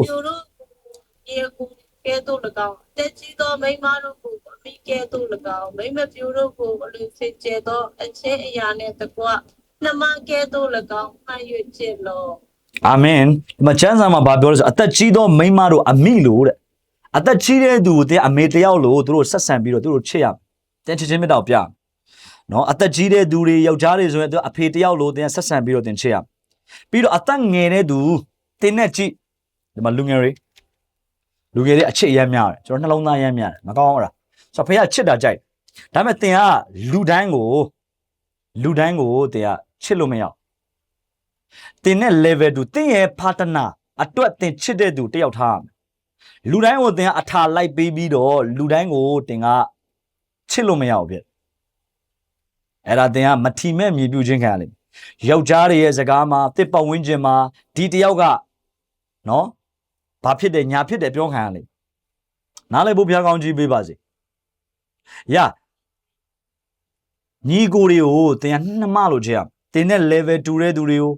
တင်ချစ်တဲ့ခါမှာတင်ညီကိုမောင်နှမညီမလေးလို့လားအမလို့လားချစ်ရကျွန်တော်ဆ iam မနေနေကိုကျွန်တော်ရဲ့ partner အနေနဲ့မဟုတ်ညီကိုမောင်နှမညီမတယောက်လို့အမတယောက်လို့ချစ်တယ်ဒီမှာရှိတဲ့သူတွေကိုလည်းထုံနည်းတူစွာပဲတင်အသက်အရွယ်ရကျွန်တော်ဒီလိုချစ်ဖို့လို့အာမင်ဟာဟိုတယောက်လှတယ်ကို့မှာဘဲရှိတယ်ဟိုတယောက်လှတယ်တွားချစ်ပြန်ပြီတင်အချစ်တွေရမ်းပေါ်အဲ့လိုမရအောင်ဒါတင်အစည်းကမ်းမရှိဘူးတင်ချစ်တဲ့နေရာမှာစီကမ်းမရှိရင်တင်ဂုံသေးဘာဖြစ်မှတင်လူသတင်းကလူချင်းဆောင်တယ်နော်လူသတင်းကလူချင်းဆောင်တင်ရဲ့တိတ်ခါတင်ရဲ့အရှက်တွေတင်ရဲ့နာမည်ကအချစ်နဲ့မပြတ်သွားစေနဲ့လူတယောက်ကိုချစ်တဲ့အချစ်နဲ့တင်ရဲ့ဂုံတိတ်ခါမပြတ်စည်းစေနဲ့အာမင်အဲကြောင့်အများကြီးထားဖို့မဟုတ်နော်အများကြီးကိုအထာတွေလိုက်ပေးဖို့မဟုတ်အာမင်ပြီးကြရင်ကျွန်တော်ပြောပါမယ်ချစ်တဲ့နေရာမှာကိလေသာစိတ်နဲ့ကျွန်တော်ချစ်လို့မရလူတယောက်အာမင်ကိလေသာဆိုတာပါတဏှာစိတ်နဲ့ကျွန်တော်ချစ်လို့မရကျွန်တော်ဘယ်လိုချစ်ရမလဲ928ဘုရားသခင်ရဲ့ချစ်ချင်းမြတ်တာခရစ်တော်၌ချစ်ချင်းနဲ့ကျွန်တော်ချစ်ရမယ်ဟာလေလုယာဟာလေလုယာ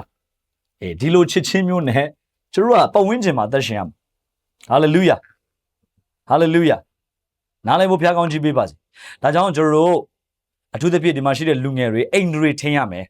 မိန်းကလေးတွေအိမ်တွေထင်းရမယ်ချစ်တဲ့နေရာမှာယောက်ျားလေးတွေတိတ်ခါထင်းရမယ်အာမင်ချစ်တယ်ဆိုပြီးတော့လေကျွန်တော်တို့ကရှောက်ပြောဖို့မဟုတ်လူတွေကိုတင်းရဲ့တိတ်ခါကိုတင်ထိန်တင်းရဲ့မိန်းကလေးအိမ်တွေကိုတင်ထိန်အဲ့ဒါတင်းရဲ့တန်ဖိုးဖြစ်ဟာလေလုယာဟာလေလုယာ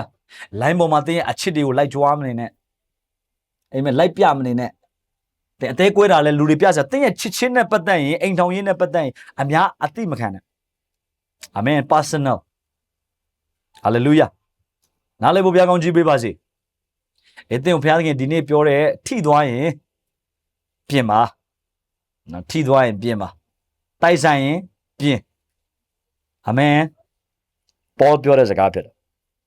hallelujah ဒါကြောင့်မို့ကိုယ့်ရဲ့အသက်ကြီးတဲ့သူကျွန်တော်ဘယ်လိုချစ်ရမလဲအမေတယောက်လို့ကျွန်တော်ချစ်ရမယ်နော်အဖေတယောက်လို့ကျွန်တော်ချစ်ရမယ်ကိုနဲ့ level 2 dan 2တွေကိုညီကိုမောင်နှမလို့ချစ်ရမယ် hallelujah ကိုရဲ့ partner အတွက်တင်ချစ်တယ်ဆိုရင်တင်ချစ်တဲ့သူရွေးဘုရားရှင်မှာဆုတောင်း hallelujah ဒါမျိုးနဲ့ကျွန်တော်သွားရမှာဖြစ်တယ် amen ပြီးရင်ကျွန်တော်အမျိုးသမီးနဲ့မျိုးသားတွေနဲ့ပတ်သက်ပြီးကျွန်တော်အနေငယ်ပြောချင်တယ်အမြဲတမ်းကျွန်တော်တို့ကယောက်ျားလေးဆိုတာကဘုံဘုရားရဲ့ဘုံဖြစ်တယ်မိန်းကလေးဆိုတာကဘုရားရဲ့လှပခြင်းဖြစ်တယ်တင်းရဲ့အလှပမပြတ်ချင်ရင်တင်းရဲ့ဘုံမရော့ချင်ရင်ကျွန်တော်အမြဲတမ်းရောထွေးနေလို့မရဘူးနားလည်ဖို့ဘုရားကောင်းကြီးပေးပါစေမိန်းကလေးဆိုရင်ကျွန်တော်မိန်းကလေးတီးတန့်ကျွန်တော်နေရမယ်ဒါပေမဲ့အဖွဲလိုက်ကျွန်တော် communication လုပ်တဲ့ချိန်မှာအဖွဲလိုက်စူပေါင်းလို့အတူသွားမယ် hallelujah hallelujah တန်ဖိုးရှိတဲ့ချစ်ချင်းနဲ့ကျွန်တော်ချစ်ရမယ် hallelujah တန်ဖိုးထားရမယ်ချစ်တဲ့နေရာမှာလေးစားမှုရှိရမယ်အပြန်အလှန်လေးစားမှုရှိရမယ်အာမင်တဲ့ချစ်သူပေါ်မှာပါတနာပေါ်တဲ့အပြန်အလှန်လေးစားမှုရှိရမယ်သစ္စာဖောက်လို့မရအာမင်တဲ့ဒီမှာလဲတယောက်ဟိုမှာလဲတယောက်ဆိုရင်တဲ့ကယုံကြည်သူဖြစ်ပြီးတော့တဲ့ example မဖြစ်ဘူး example မဖြစ်ဘူးနားလည်ဖို့ဘုရားကောင်းကြီးပေးပါစေဗျာဘရောက်6မှာနောက်တယောက်ပေါ့ right နားလည်ဖို့ဘုရားကောင်းကြီးပေးပါစေဗျာဒါကြောင့်မို့ကျွန်တော်ပြောပါမယ်လူငယ်တွေအထူးသဖြင့်လူတိုင်းကိုရင်ခုန်ဖို့မဟုတ်လူတိုင်းဘုရားတင့်ကိုပေးထားတာမဟုတ်တင့်အတွက်ပါတနာအကောင်းဆုံးပေးထားတယ်အဲ့ဒီလူပဲရင်ခုန်ပါဒါဆိုရင်တင့် image တက်လာလိမ့်မယ်လူတွေကတင့်ကိုဟာဒီတယောက်ချစ်တဲ့နေရာမှာသစ္စာရှိတယ်သူ့ကောင်လေးပေါ်သစ္စာရှိတယ်ဒီတယောက်ကလေသူနဲ့ဆင်းပြေဒီတယောက်သွားပြန်ပြီသစ္စာမရှိဘူးအဲ့လိုပြောရင်သင်ဟာ ဘာ example မှမရှိဘူးအဲ့ဒီချစ်ချင်းကြောင့်တဲ့အသေးကြီးပြက်ရလေနားလေဖို့ကောင်းဖျားကောင်းကြည့်ပေးပါစေ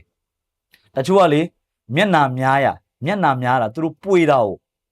အရန်သူတို့ကိုသူတို့ဟိုဘယ်လိုပြောမလဲဂုံတက်နေဂုံယူတာသူရုပ်ချောတယ်ဆိုပြီးတော့လေတယောက်ပြီးတယောက်တွဲတာကိုဂုံယူနေကျွန်တော်တွေ့ဘူးတယ်ကျွန်တော်ကျောင်းတက်တုန်းကဒါမဲ့ကြည့်ကျောင်းတက်တုန်းကတကယ်တော့ဒါတကယ်ဖြစ်ကောင်မလေးတယောက်နော်ဒါသူချောလဲချောပါတယ်လှလဲလှတယ်ကျွန်တော်တို့တော့မှတွေ့ချင်းသဘောကျလက်တော့ကောင်လေးတိုင်းနဲ့အစင်ပြောင်းနေတယ်ဟိုကောင်လေးလာလဲ welcome ဒီကောင်လေးလာလဲ welcome ဟိုကောင်လေးတွေ့ပြက်ဒီကောင်လေးတွေ့နောက်ဆုံးကြည့်အသက်ငယ်ရွယ်နဲ့အိမ်ထောင်ကြပြီးတော့ရသွားတဲ့ယောက်ျားစေးသမားရာကျွန်တော်ပြောချင်တာပါလေအချစ်ကိုသင်စီကံရှိဖို့လို့ဟာလေလုယာဒီနေ့တော့ကျွန်တော်ယုံကြည်တယ်ကျွန်တော်တို့ဒါဝိညာဉ်ရဖြစ်တယ်အာမင်နားလည်ဖို့ဘုရားကောင်းချီးပေးပါစေဒါမှမဟုတ်ကျွန်တော်ချစ်တဲ့နေရာမှာတယောက်နဲ့တယောက်စီကံရှိပြီးကျွန်တော်ချေရအောင်အာမင်တယောက်နဲ့တယောက်လေးစားမှုရှိပြီးကျွန်တော်ချေရအောင်တန်ရှင်းခြင်းနဲ့ကျွန်တော်ချေရအောင်ဟာလေလုယာသစ္စာရှိခြင်းနဲ့ကျွန်တော်ချေရအောင်ဖြူစင်ရမယ်ပြောပါအောင်ဖြူစင်ရမယ်ယာအချစ်မှာဖြူစင်ဖို့လိုတယ်အာမင်ကဲကျွန်တော်အများကြီးရှိတယ်เนาะအများကြီးရှိတယ်ကျွန်တော်အများကြီးမသွားတော့ဘူးအဲ့ဒါနဲ့ပတ်သက်ပြီးတော့ဘယ်လိုချေရမလဲဆိုတော့ချစ်ချင်းမြတ်တာကျွန်တော်ပတ်တစ်ကောခန်းကြီး73မြန်လေးလမ်းရအောင်တစ်ကောခန်းကြီး73 in love เนาะချစ်ချင်းရမှာဘယ်လိုချစ်ရမလဲလူတယောက်ချစ်တဲ့ခါမှာကိုညီကိုမောင်နှမတွေဘယ်လိုချစ်ရမလဲကိုနဲ့အခုလက်ရှိเนาะပဝင်းချင်းကိုဘယ်လိုချစ်ရမလဲကိုရဲ့အခုဆရာမဖြစ်ဖြစ်เนาะကိုရဲ့တငယ်ချင်းဖြစ်ဖြစ်เนาะကျွန်တော်ဘယ်လိုချစ်ရမလဲဒီကောခန်းကြီး73အပိုင်းငယ်လေးအမြန်ဖက်ရအောင်လေးအမြန်ဖက်ရအောင်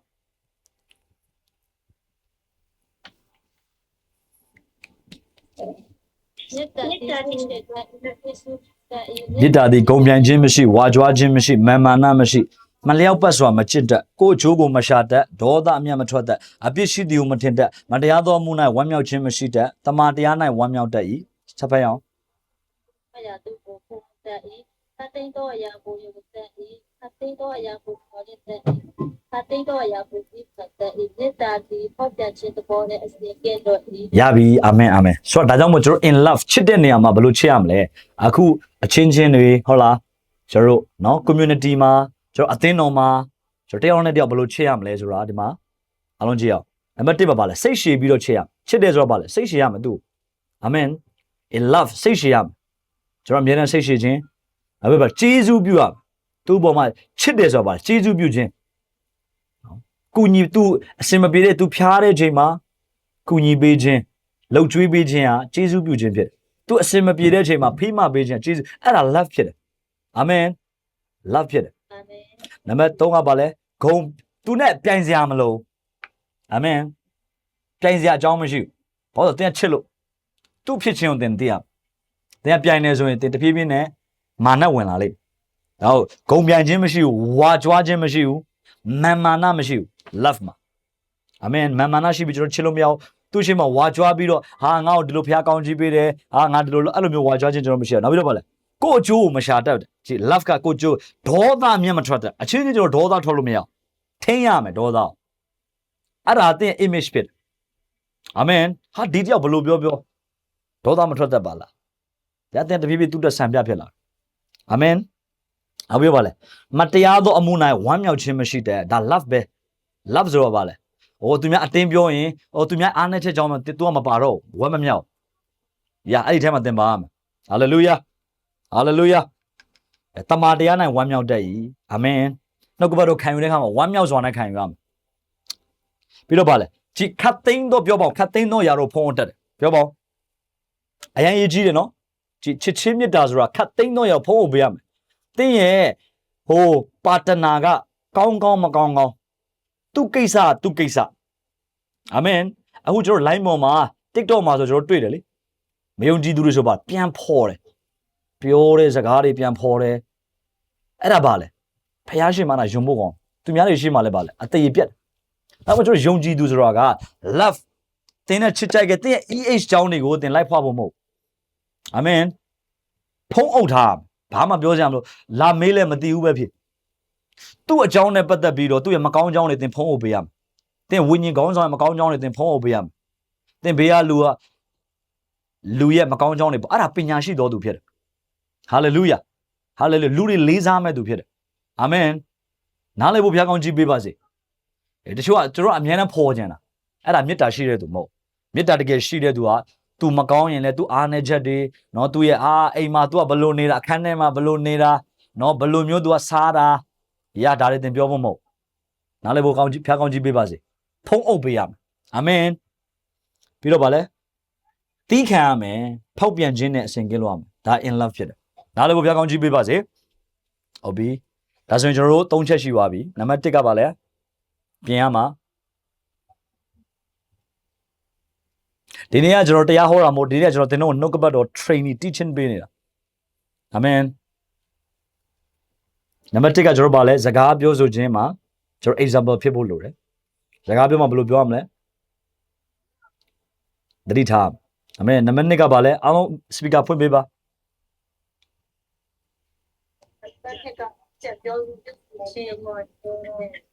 တင်းအချင်းချန်တင်းရဲ့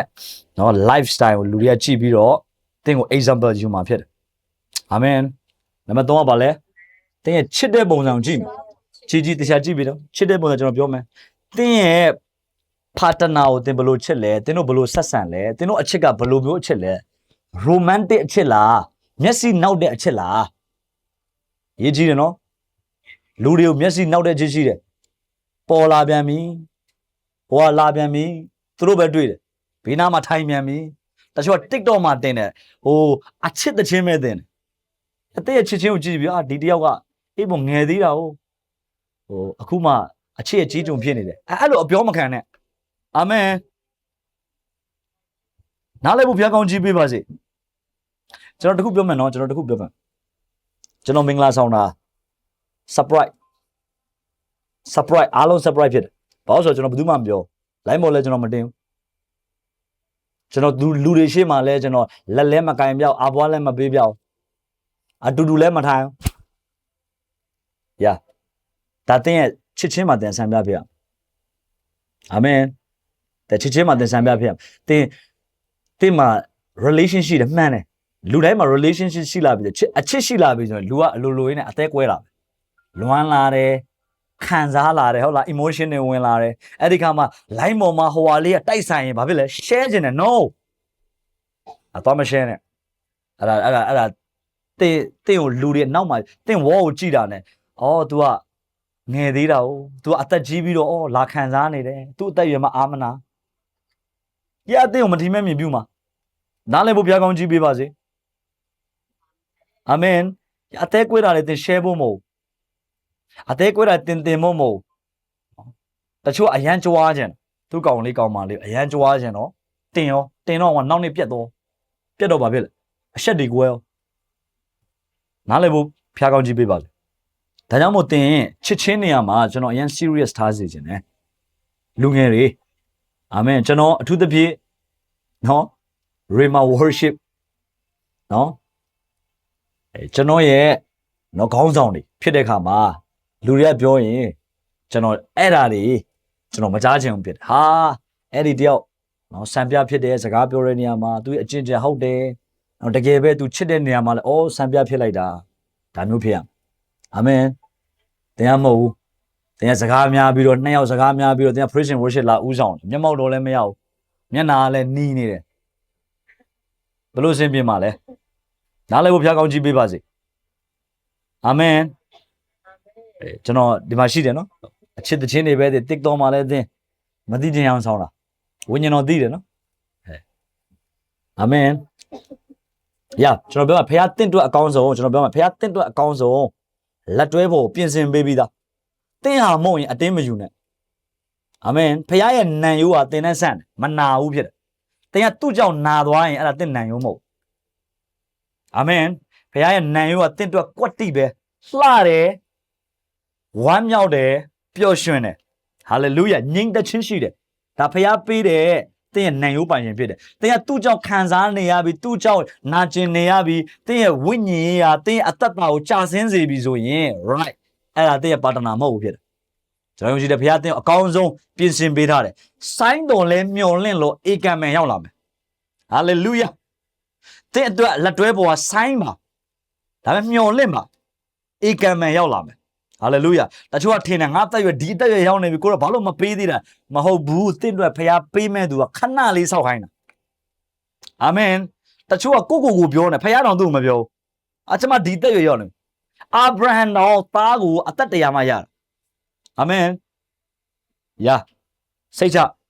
တင်နော်မအိုးအာမင်ဖရားတင်တော့အကောင်းဆုံးပြင်ဆင်ပေးလိုက်နားလေဖို့ဖရားကောင်းကြီးပေးပါစေအကောင်းဆုံးသောလက်တွဲပေါ်ဖရားတင်ကိုပေးလိုက်လိုအပ်တာကဘာလဲဖခင်ရဲ့အချိန်ကိုကျွန်တော်တို့စောင့်ဖို့ပဲအာမင်ဟုတ်ပြီကျွန်တော်သွားရအောင်မြန်သွားရအောင်နောက်နှစ်ခုကြံတယ်ဝိညာဉ်သဘောရှိခြင်းတစ္ဆာဆောင်ခြင်းစင်ကြယ်ခြင်းအမြန်သွားရအောင်အချိန်သိမ့်မရှိဘူးเนาะကျွန်တော်ချစ်ချင်းမှာဒါကြောင့်မို့အရင်ရေးကြည့်တယ်တိမောသေဒါကိုတွင်တင်ပေးတယ်နောက်ဆုံးကဘာလဲနောက်တစ်ခုကဘာလဲဝိညာဉ်သဘောအားလုံးပြောဝိညာဉ်သဘောရှိခြင်းပထမတစ်ချက်ကစကားပြောတဲ့နေရာမှာတရား example ဖြစ်ရမယ်သင်အကြည့်ကျပြုမှုတဲ့နေရာမှာသင်အားလုံးကိုသတိထားရမယ်အရာအားလုံးသင်သတိထားရမယ်သွားခြင်းလာခြင်းအဝင်ထွက်ခြင်းအားလုံးသတိထားရမယ်ပြီးရင်ကျွန်တော်တို့ဘာကိုသတိထားရမလဲ love ချစ်တဲ့နေရာမှာသတိထားရမယ်ဒါသင်ကို example ဖြစ်စေမယ်နောက်တစ်ခုကနံပါတ်4ဝိညာဉ်သဘောရှိခြင်း spiritual sense ဝိညာဉ်သဘောရှိတာပြောရအောင်ဝိညာဉ်သဘောရှိခြင်းဒါကြောင့်အားလုံးဂါလတိခန်းကြီး9ပိုင်းငယ်22ကိုဖတ်ရအောင်ဂါလတိ9ပိုင်းငယ်22ကြည့်အောင်အမြန်လေးကြည့်အောင်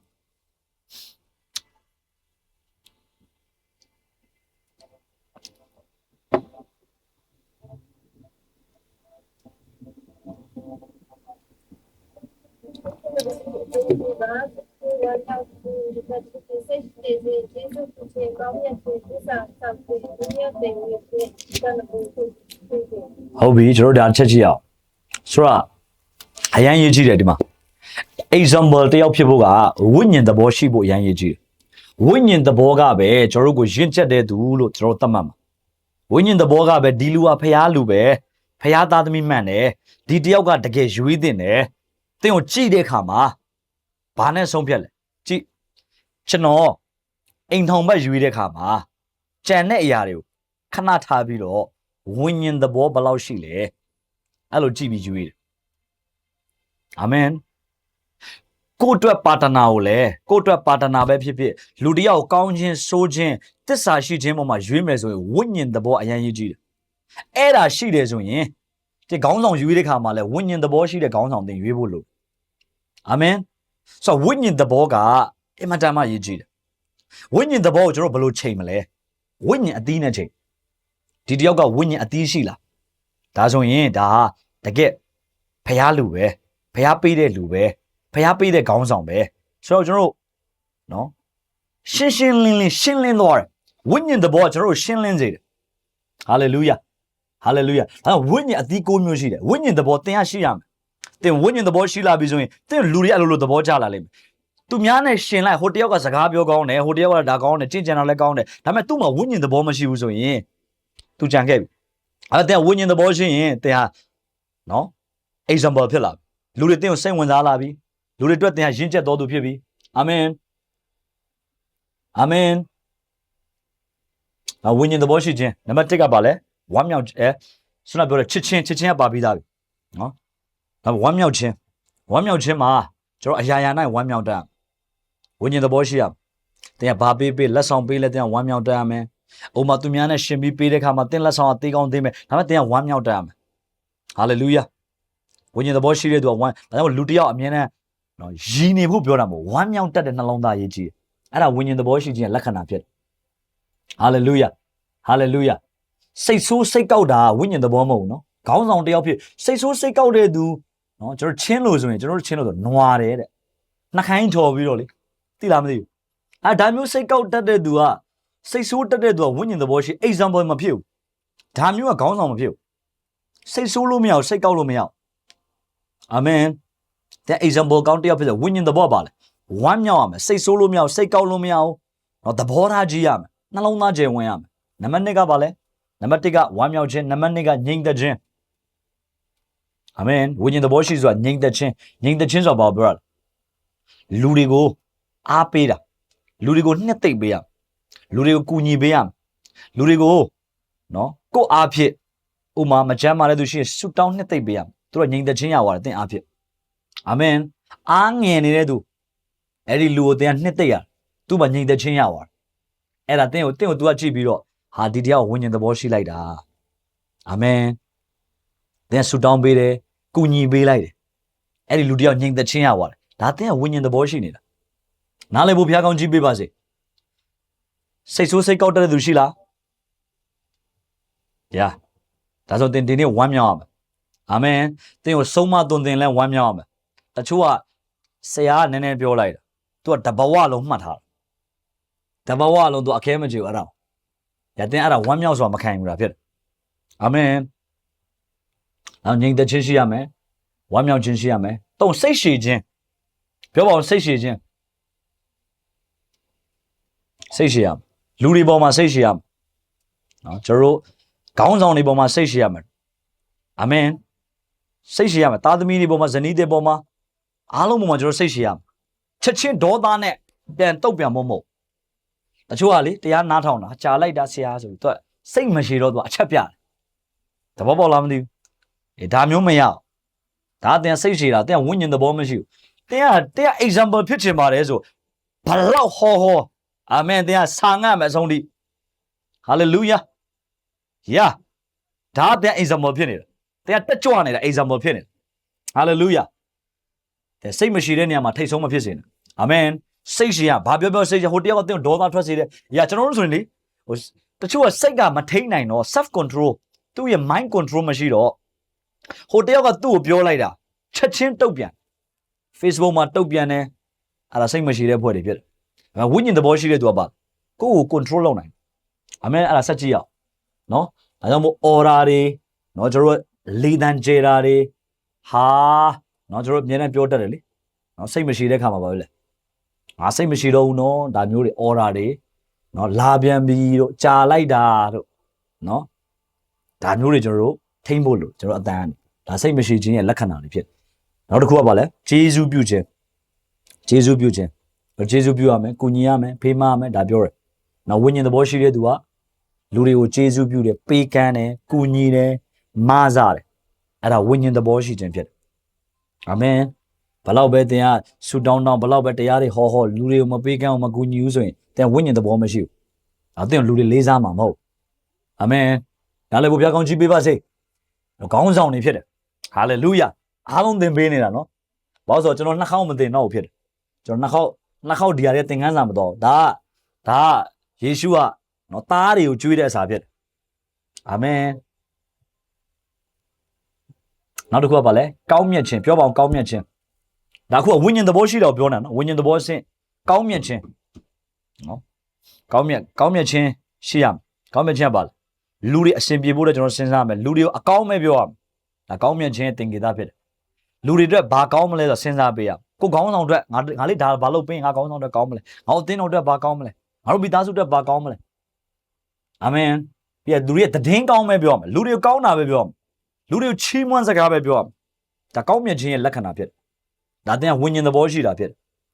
ဒီတချို့ကအားနေချက်အရင်ပြောတယ်ဟိုဟာသွားတယ်ဟာအဲ့ဒါကောင်းတော့ကောင်းတယ်နော်ဆိုတာပါနော်လို့ပြောကောင်းလိုက်တာအဲ့ဒီမှာငါတို့အဲ့ဒါတွေအားရတယ်ကောင်းတဲ့ point ကိုပဲကျွန်တော်ယူပြီးတော့လူတစ်ယောက်ကျွန်တော်ချီးမွမ်းရမှာဖြစ်တယ်အဲ့ဒါဝိညာဉ်သဘောရှိတာဖြစ်တယ်ဟာလေလုယာဟာလေလုယာဒါကြောင့်မို့ကောင်းတာပဲပြောအာမင်အာမင်ကောင်းမြတ်ခြင်းမှာဘာတွေပါလဲခွင့်လွတ်တာပါတယ်နော်ဂလေစားမချေအောင်ဒါကောင်းမြတ်ခြင်းရဲ့လက္ခဏာမို့ဂလေစားချေတာတွေနော်ဒါတွေကကောင်းမြတ်ခြင်းလားနောက်ကျောဓာတ်နဲ့ထိုးတဲ့အရှိမတော့တစ်မျိုးကိုရမှာတစ်မျိုးရှာနှစ်ခွလူတွေရှိရနော်ရှာနှစ်ခွအဲ့ဒါကောင်းမြတ်ခြင်းမို့ဒီမှာပြောတော့ကိုရှိမတော့ကိုချီးမွမ်းသလားမမင်းနဲ့ကိုရလဲရောက်လေးရောက်ကိုမကောင်းကြောင်းပြောတာဒါမျိုးမဖြစ်အောင်အာမင်ဒါဝိညာဉ်သဘောမို့ထင်ရှားတယ်ကျမ်းစာမှာပြောတယ်နော်မထင်ရှားတော့အရက်မှာမထင်ရှားတဲ့အရာတွေကထင်ရှားလာတယ်မထင်ရှားတဲ့ထဲမှာသင်စကားပြောတာတွေကထင်ရှားလာတယ်ကျမ်းစာမှာဆူတောင်းတဲ့အရာတွေကထင်ရှားလာတယ်နားလည်ဖို့ဘုရားကောင်းကြီးပေးပါစေဒါကြောင့်မို့နော်ဘုရားသခင်ရဲ့မျက်မှောက်၌အားလုံးကိုဘုရားသခင်ကလက်ထားတယ်အာမင်သင်ဝိညာဉ်သဘောဘယ်လောက်ရှိလဲမရှိဘူးဆိုတာပေါ်တယ်လူကဟာလေလုယာဟုတ်ပြီဒါကြောင့်ဒါဝိဒ်ကရန်သူကြည်သင်ကလေသူတစ်ပါးကောင်းကြောင်းပြောတယ်ချီးမွမ်းတယ်သင်ကကောင်းမြတ်ခြင်းကြောင်းပြောတယ်ဆိုရင်လေ တင်ကလူတွေကိုနော်အကောင်းဆုံးဆက်ဆံတယ်သူ့ဘက်ကမကောင်းဘူးနော်သူ့ဘက်ကမကောင်းသူ့ဘက်ကိုပေါ်ရုံမာတယ်ကိုကိုနောက်ကျောကိုဓာတ်နဲ့ထိုးတယ်ဒါပေမဲ့ကိုကနော်သူ့လိုမဆက်ဆံဘဲနဲ့ကိုကခွင်းလွတ်ခြင်းနဲ့တီးခံခြင်းနဲ့ကျေးဇူးပြုရင်ကြည်ကောင်းကောင်းမွန်မွန်ဆက်ဆံရင်ရန်သူကတော့တင့်ကိုကောင်းကြီးပေးလိမ့်ရန်သူကတော့တင့်ရဲ့အကောင်းဆုံးလက်နဲ့ဖြစ်လာလိမ့်ဒါကိုကျွန်တော်ဗမာတွေ့ရတယ်ဒါဝိရဲ့အသက်တော်ကြည့်ရှောလူကသူ့ကိုလိုက်တက်တာလိုက်တက်ဖို့လာတာဒါပေမဲ့ဒါဝိကဘာပြောလဲဖះဘိတ်တိတ်တဲ့သူကိုငါမတက်ပါရစေနဲ့နောက်ဆုံးမှာရှောလူကဘာပြောသွားလဲနှစ်ခေါက်တိတိतू ကရှောလူမကောင်းပင်မဲ့ရှောလူကသူ့ကိုမနာလို့ဖြစ်ပင်မဲ့ရှောလူကို तू ရှောလူဆက်ဆံတယ်လို့မဆက်ဆံအကောင်းဆုံးဆက်ဆံတဲ့ခါမှာရှောလူကတော့ဘာပြောသွားလဲကျမ်းစာမှာကျွန်တော်လေ့လာမယ်ဆိုထာဝရဘုရားသည်တင့်ကိုဣသီလရှင်ဘုရင်နဲ့ချီးမြှောက်ပါစေတဲ့ဟာလေလုယာရှောလူကတော့မှသူ့ပြန်ကောင်းကြီးပေးသွားရန်သူကတော့ကောင်းကြီးပေးသွားဖခင်ရဲ့မျက်နှာသာတင့်ဘက်ရောက်လာလိမ့်ဟာလေလုယာရန်သူရှေ့မှာတကယ်ဖခင်တင့်ကိုချီးမြှောက်လိမ့်အဲ့တော့ तू ကောင်းကောင်းမကောင်းကောင်းကိုကောင်းဖို့ပဲလို့အာမင်အာမင်သူကိစ္စငါကိစ္စအာမင် तू ခွင့်လွတ်နိုင်တာမခွင့်လွတ်တာကိုယ့်ဘက်ခွင့်လွတ်အောင်ဟာလေလုယာဟာလေလုယာဒါတချို့အရာတွေကလေတချို့အရာတွေသိမြင်မသိချင်အောင်ဆောင်လိုက်ကျွန်တော်ဆိုမသိချင်အောင်ဆောင်တာရမ်းများအာမင်ဆိုတော့နောက်တစ်ခုကျွန်တော်ကြည့်အောင်ပြီးတော့ဗာလဲကောင်းမြတ်ခြင်းသစ္စာဆောင်ခြင်းဝိညာဉ်သဘောရှိခြင်းတော့သစ္စာရှိရနော်ကိုယ့်ရဲ့လက်တွဲပေါ်မှာသစ္စာရှိရမယ်ကိုယ့်ရဲ့ခေါင်းဆောင်ပေါ်မှာသစ္စာရှိရမယ်အာမင်ဟာလေလုယာယာအရာမှာလှုပ်တဲ့နေရာမှာသစ္စာရှိရသစ္စာရှိစွာလှုပ်ရမယ်သစ္စာရှိစွာပါဝင်ရမယ်အာမင်ယာ motivation ရတဲ့အချိန်မှာတော့လာပါဝင်တယ်ယာစိတ်မကောင်းဖြစ်တဲ့အချိန်အားငယ်ချက်မလာတော့ဘူးအဲ့လိုမဟုတ်တန်ဒီနေ့ပါဝင်သစ္စာရှိစွာသင်ပါဝင်တဲ့တော့ကောင်းခြင်းဖြစ်တယ်ဟာလေလုယာအစဉ်ပြေမှပဲမဟုတ်သစ္စာရှိခြင်းကဘုရားနှစ်သက်ဟာလေလုယာဒါပေမဲ့ကိုယ့်ရဲ့ခေါင်းဆောင်တွေပေါ်မှာသစ္စာရှိပါနော်ကိုယ့်ရဲ့လက်တွဲပေါ်မှာသစ္စာရှိပါကိုယ့်ရဲ့နော်အသီးသီးပေါ်မှာသစ္စာရှိခြင်းအရင်ရေးကြည့်ပါအဲ့ဒါလဲဝိညာဉ်သဘောရှိခြင်းဖြစ်တယ်ပြီးတော့ဗာလဲနူးညံ့သိမ်မွေ့ခြင်းနူးညံ့နဲ့လူတွေကျွန်တော်ဆက်ဆံရမယ်သိမ်မွေ့ရမယ်ယဉ်ကျေးရမယ်ဟာလေလုယာဖြူစင်ရမယ်ဒါဝိညာဉ်သဘောရှိခြင်းဖြစ်တယ်နောက်ဆုံးတစ်ချက်ကဗာလဲ self control အရင်ရေးကြည့်တယ်ဒါလေးပြောမယ်နော် self control ပြောမအားလုံးပြောပါ self control ကာမဂုဏ်ချုပ်တီးခြင်းအာမင် self control ကျွန်တော်ကို control လုပ်ရမယ် self မိမိကိုမိမိထိန်းချုပ်ရမယ် self control အားလုံးကိုအနှစ်ချုပ်ထားရတာဖြစ်တယ်မိမိကိုကြည့် self control လုပ်ရင်တင်က set ကို control လုပ်နိုင်ကာမဂုဏ်ကို control လုပ်နိုင်လိမ့်မယ်အာမင်တင်က self control လုပ်ရင်တင်အိုင်းတွေကိုလည်းတင် control လုပ်တင်မျက်စိကိုတင် control လုပ်ရမယ်မဟုတ်တာတွေကြည့်လို့မရအောင်အာမင်ပြ control လုပ်ရမယ်တင်ရဲ့ဒီနားကိုလည်းတင် control လုပ်ရမယ်နားကို control လုပ်ရမယ်ဟိုပေါက်ကြရတဲ့ချင်းတွေလောကတဲ့ချင်းတွေပဲတင်နားထောင်လို့မရတင် control လုပ်ရမယ်ဘာလို့ဆိုအဲ့ဒီတင်နားထောင်တာတင်ရဲ့ယုံကြည်ခြင်းရောက်လာ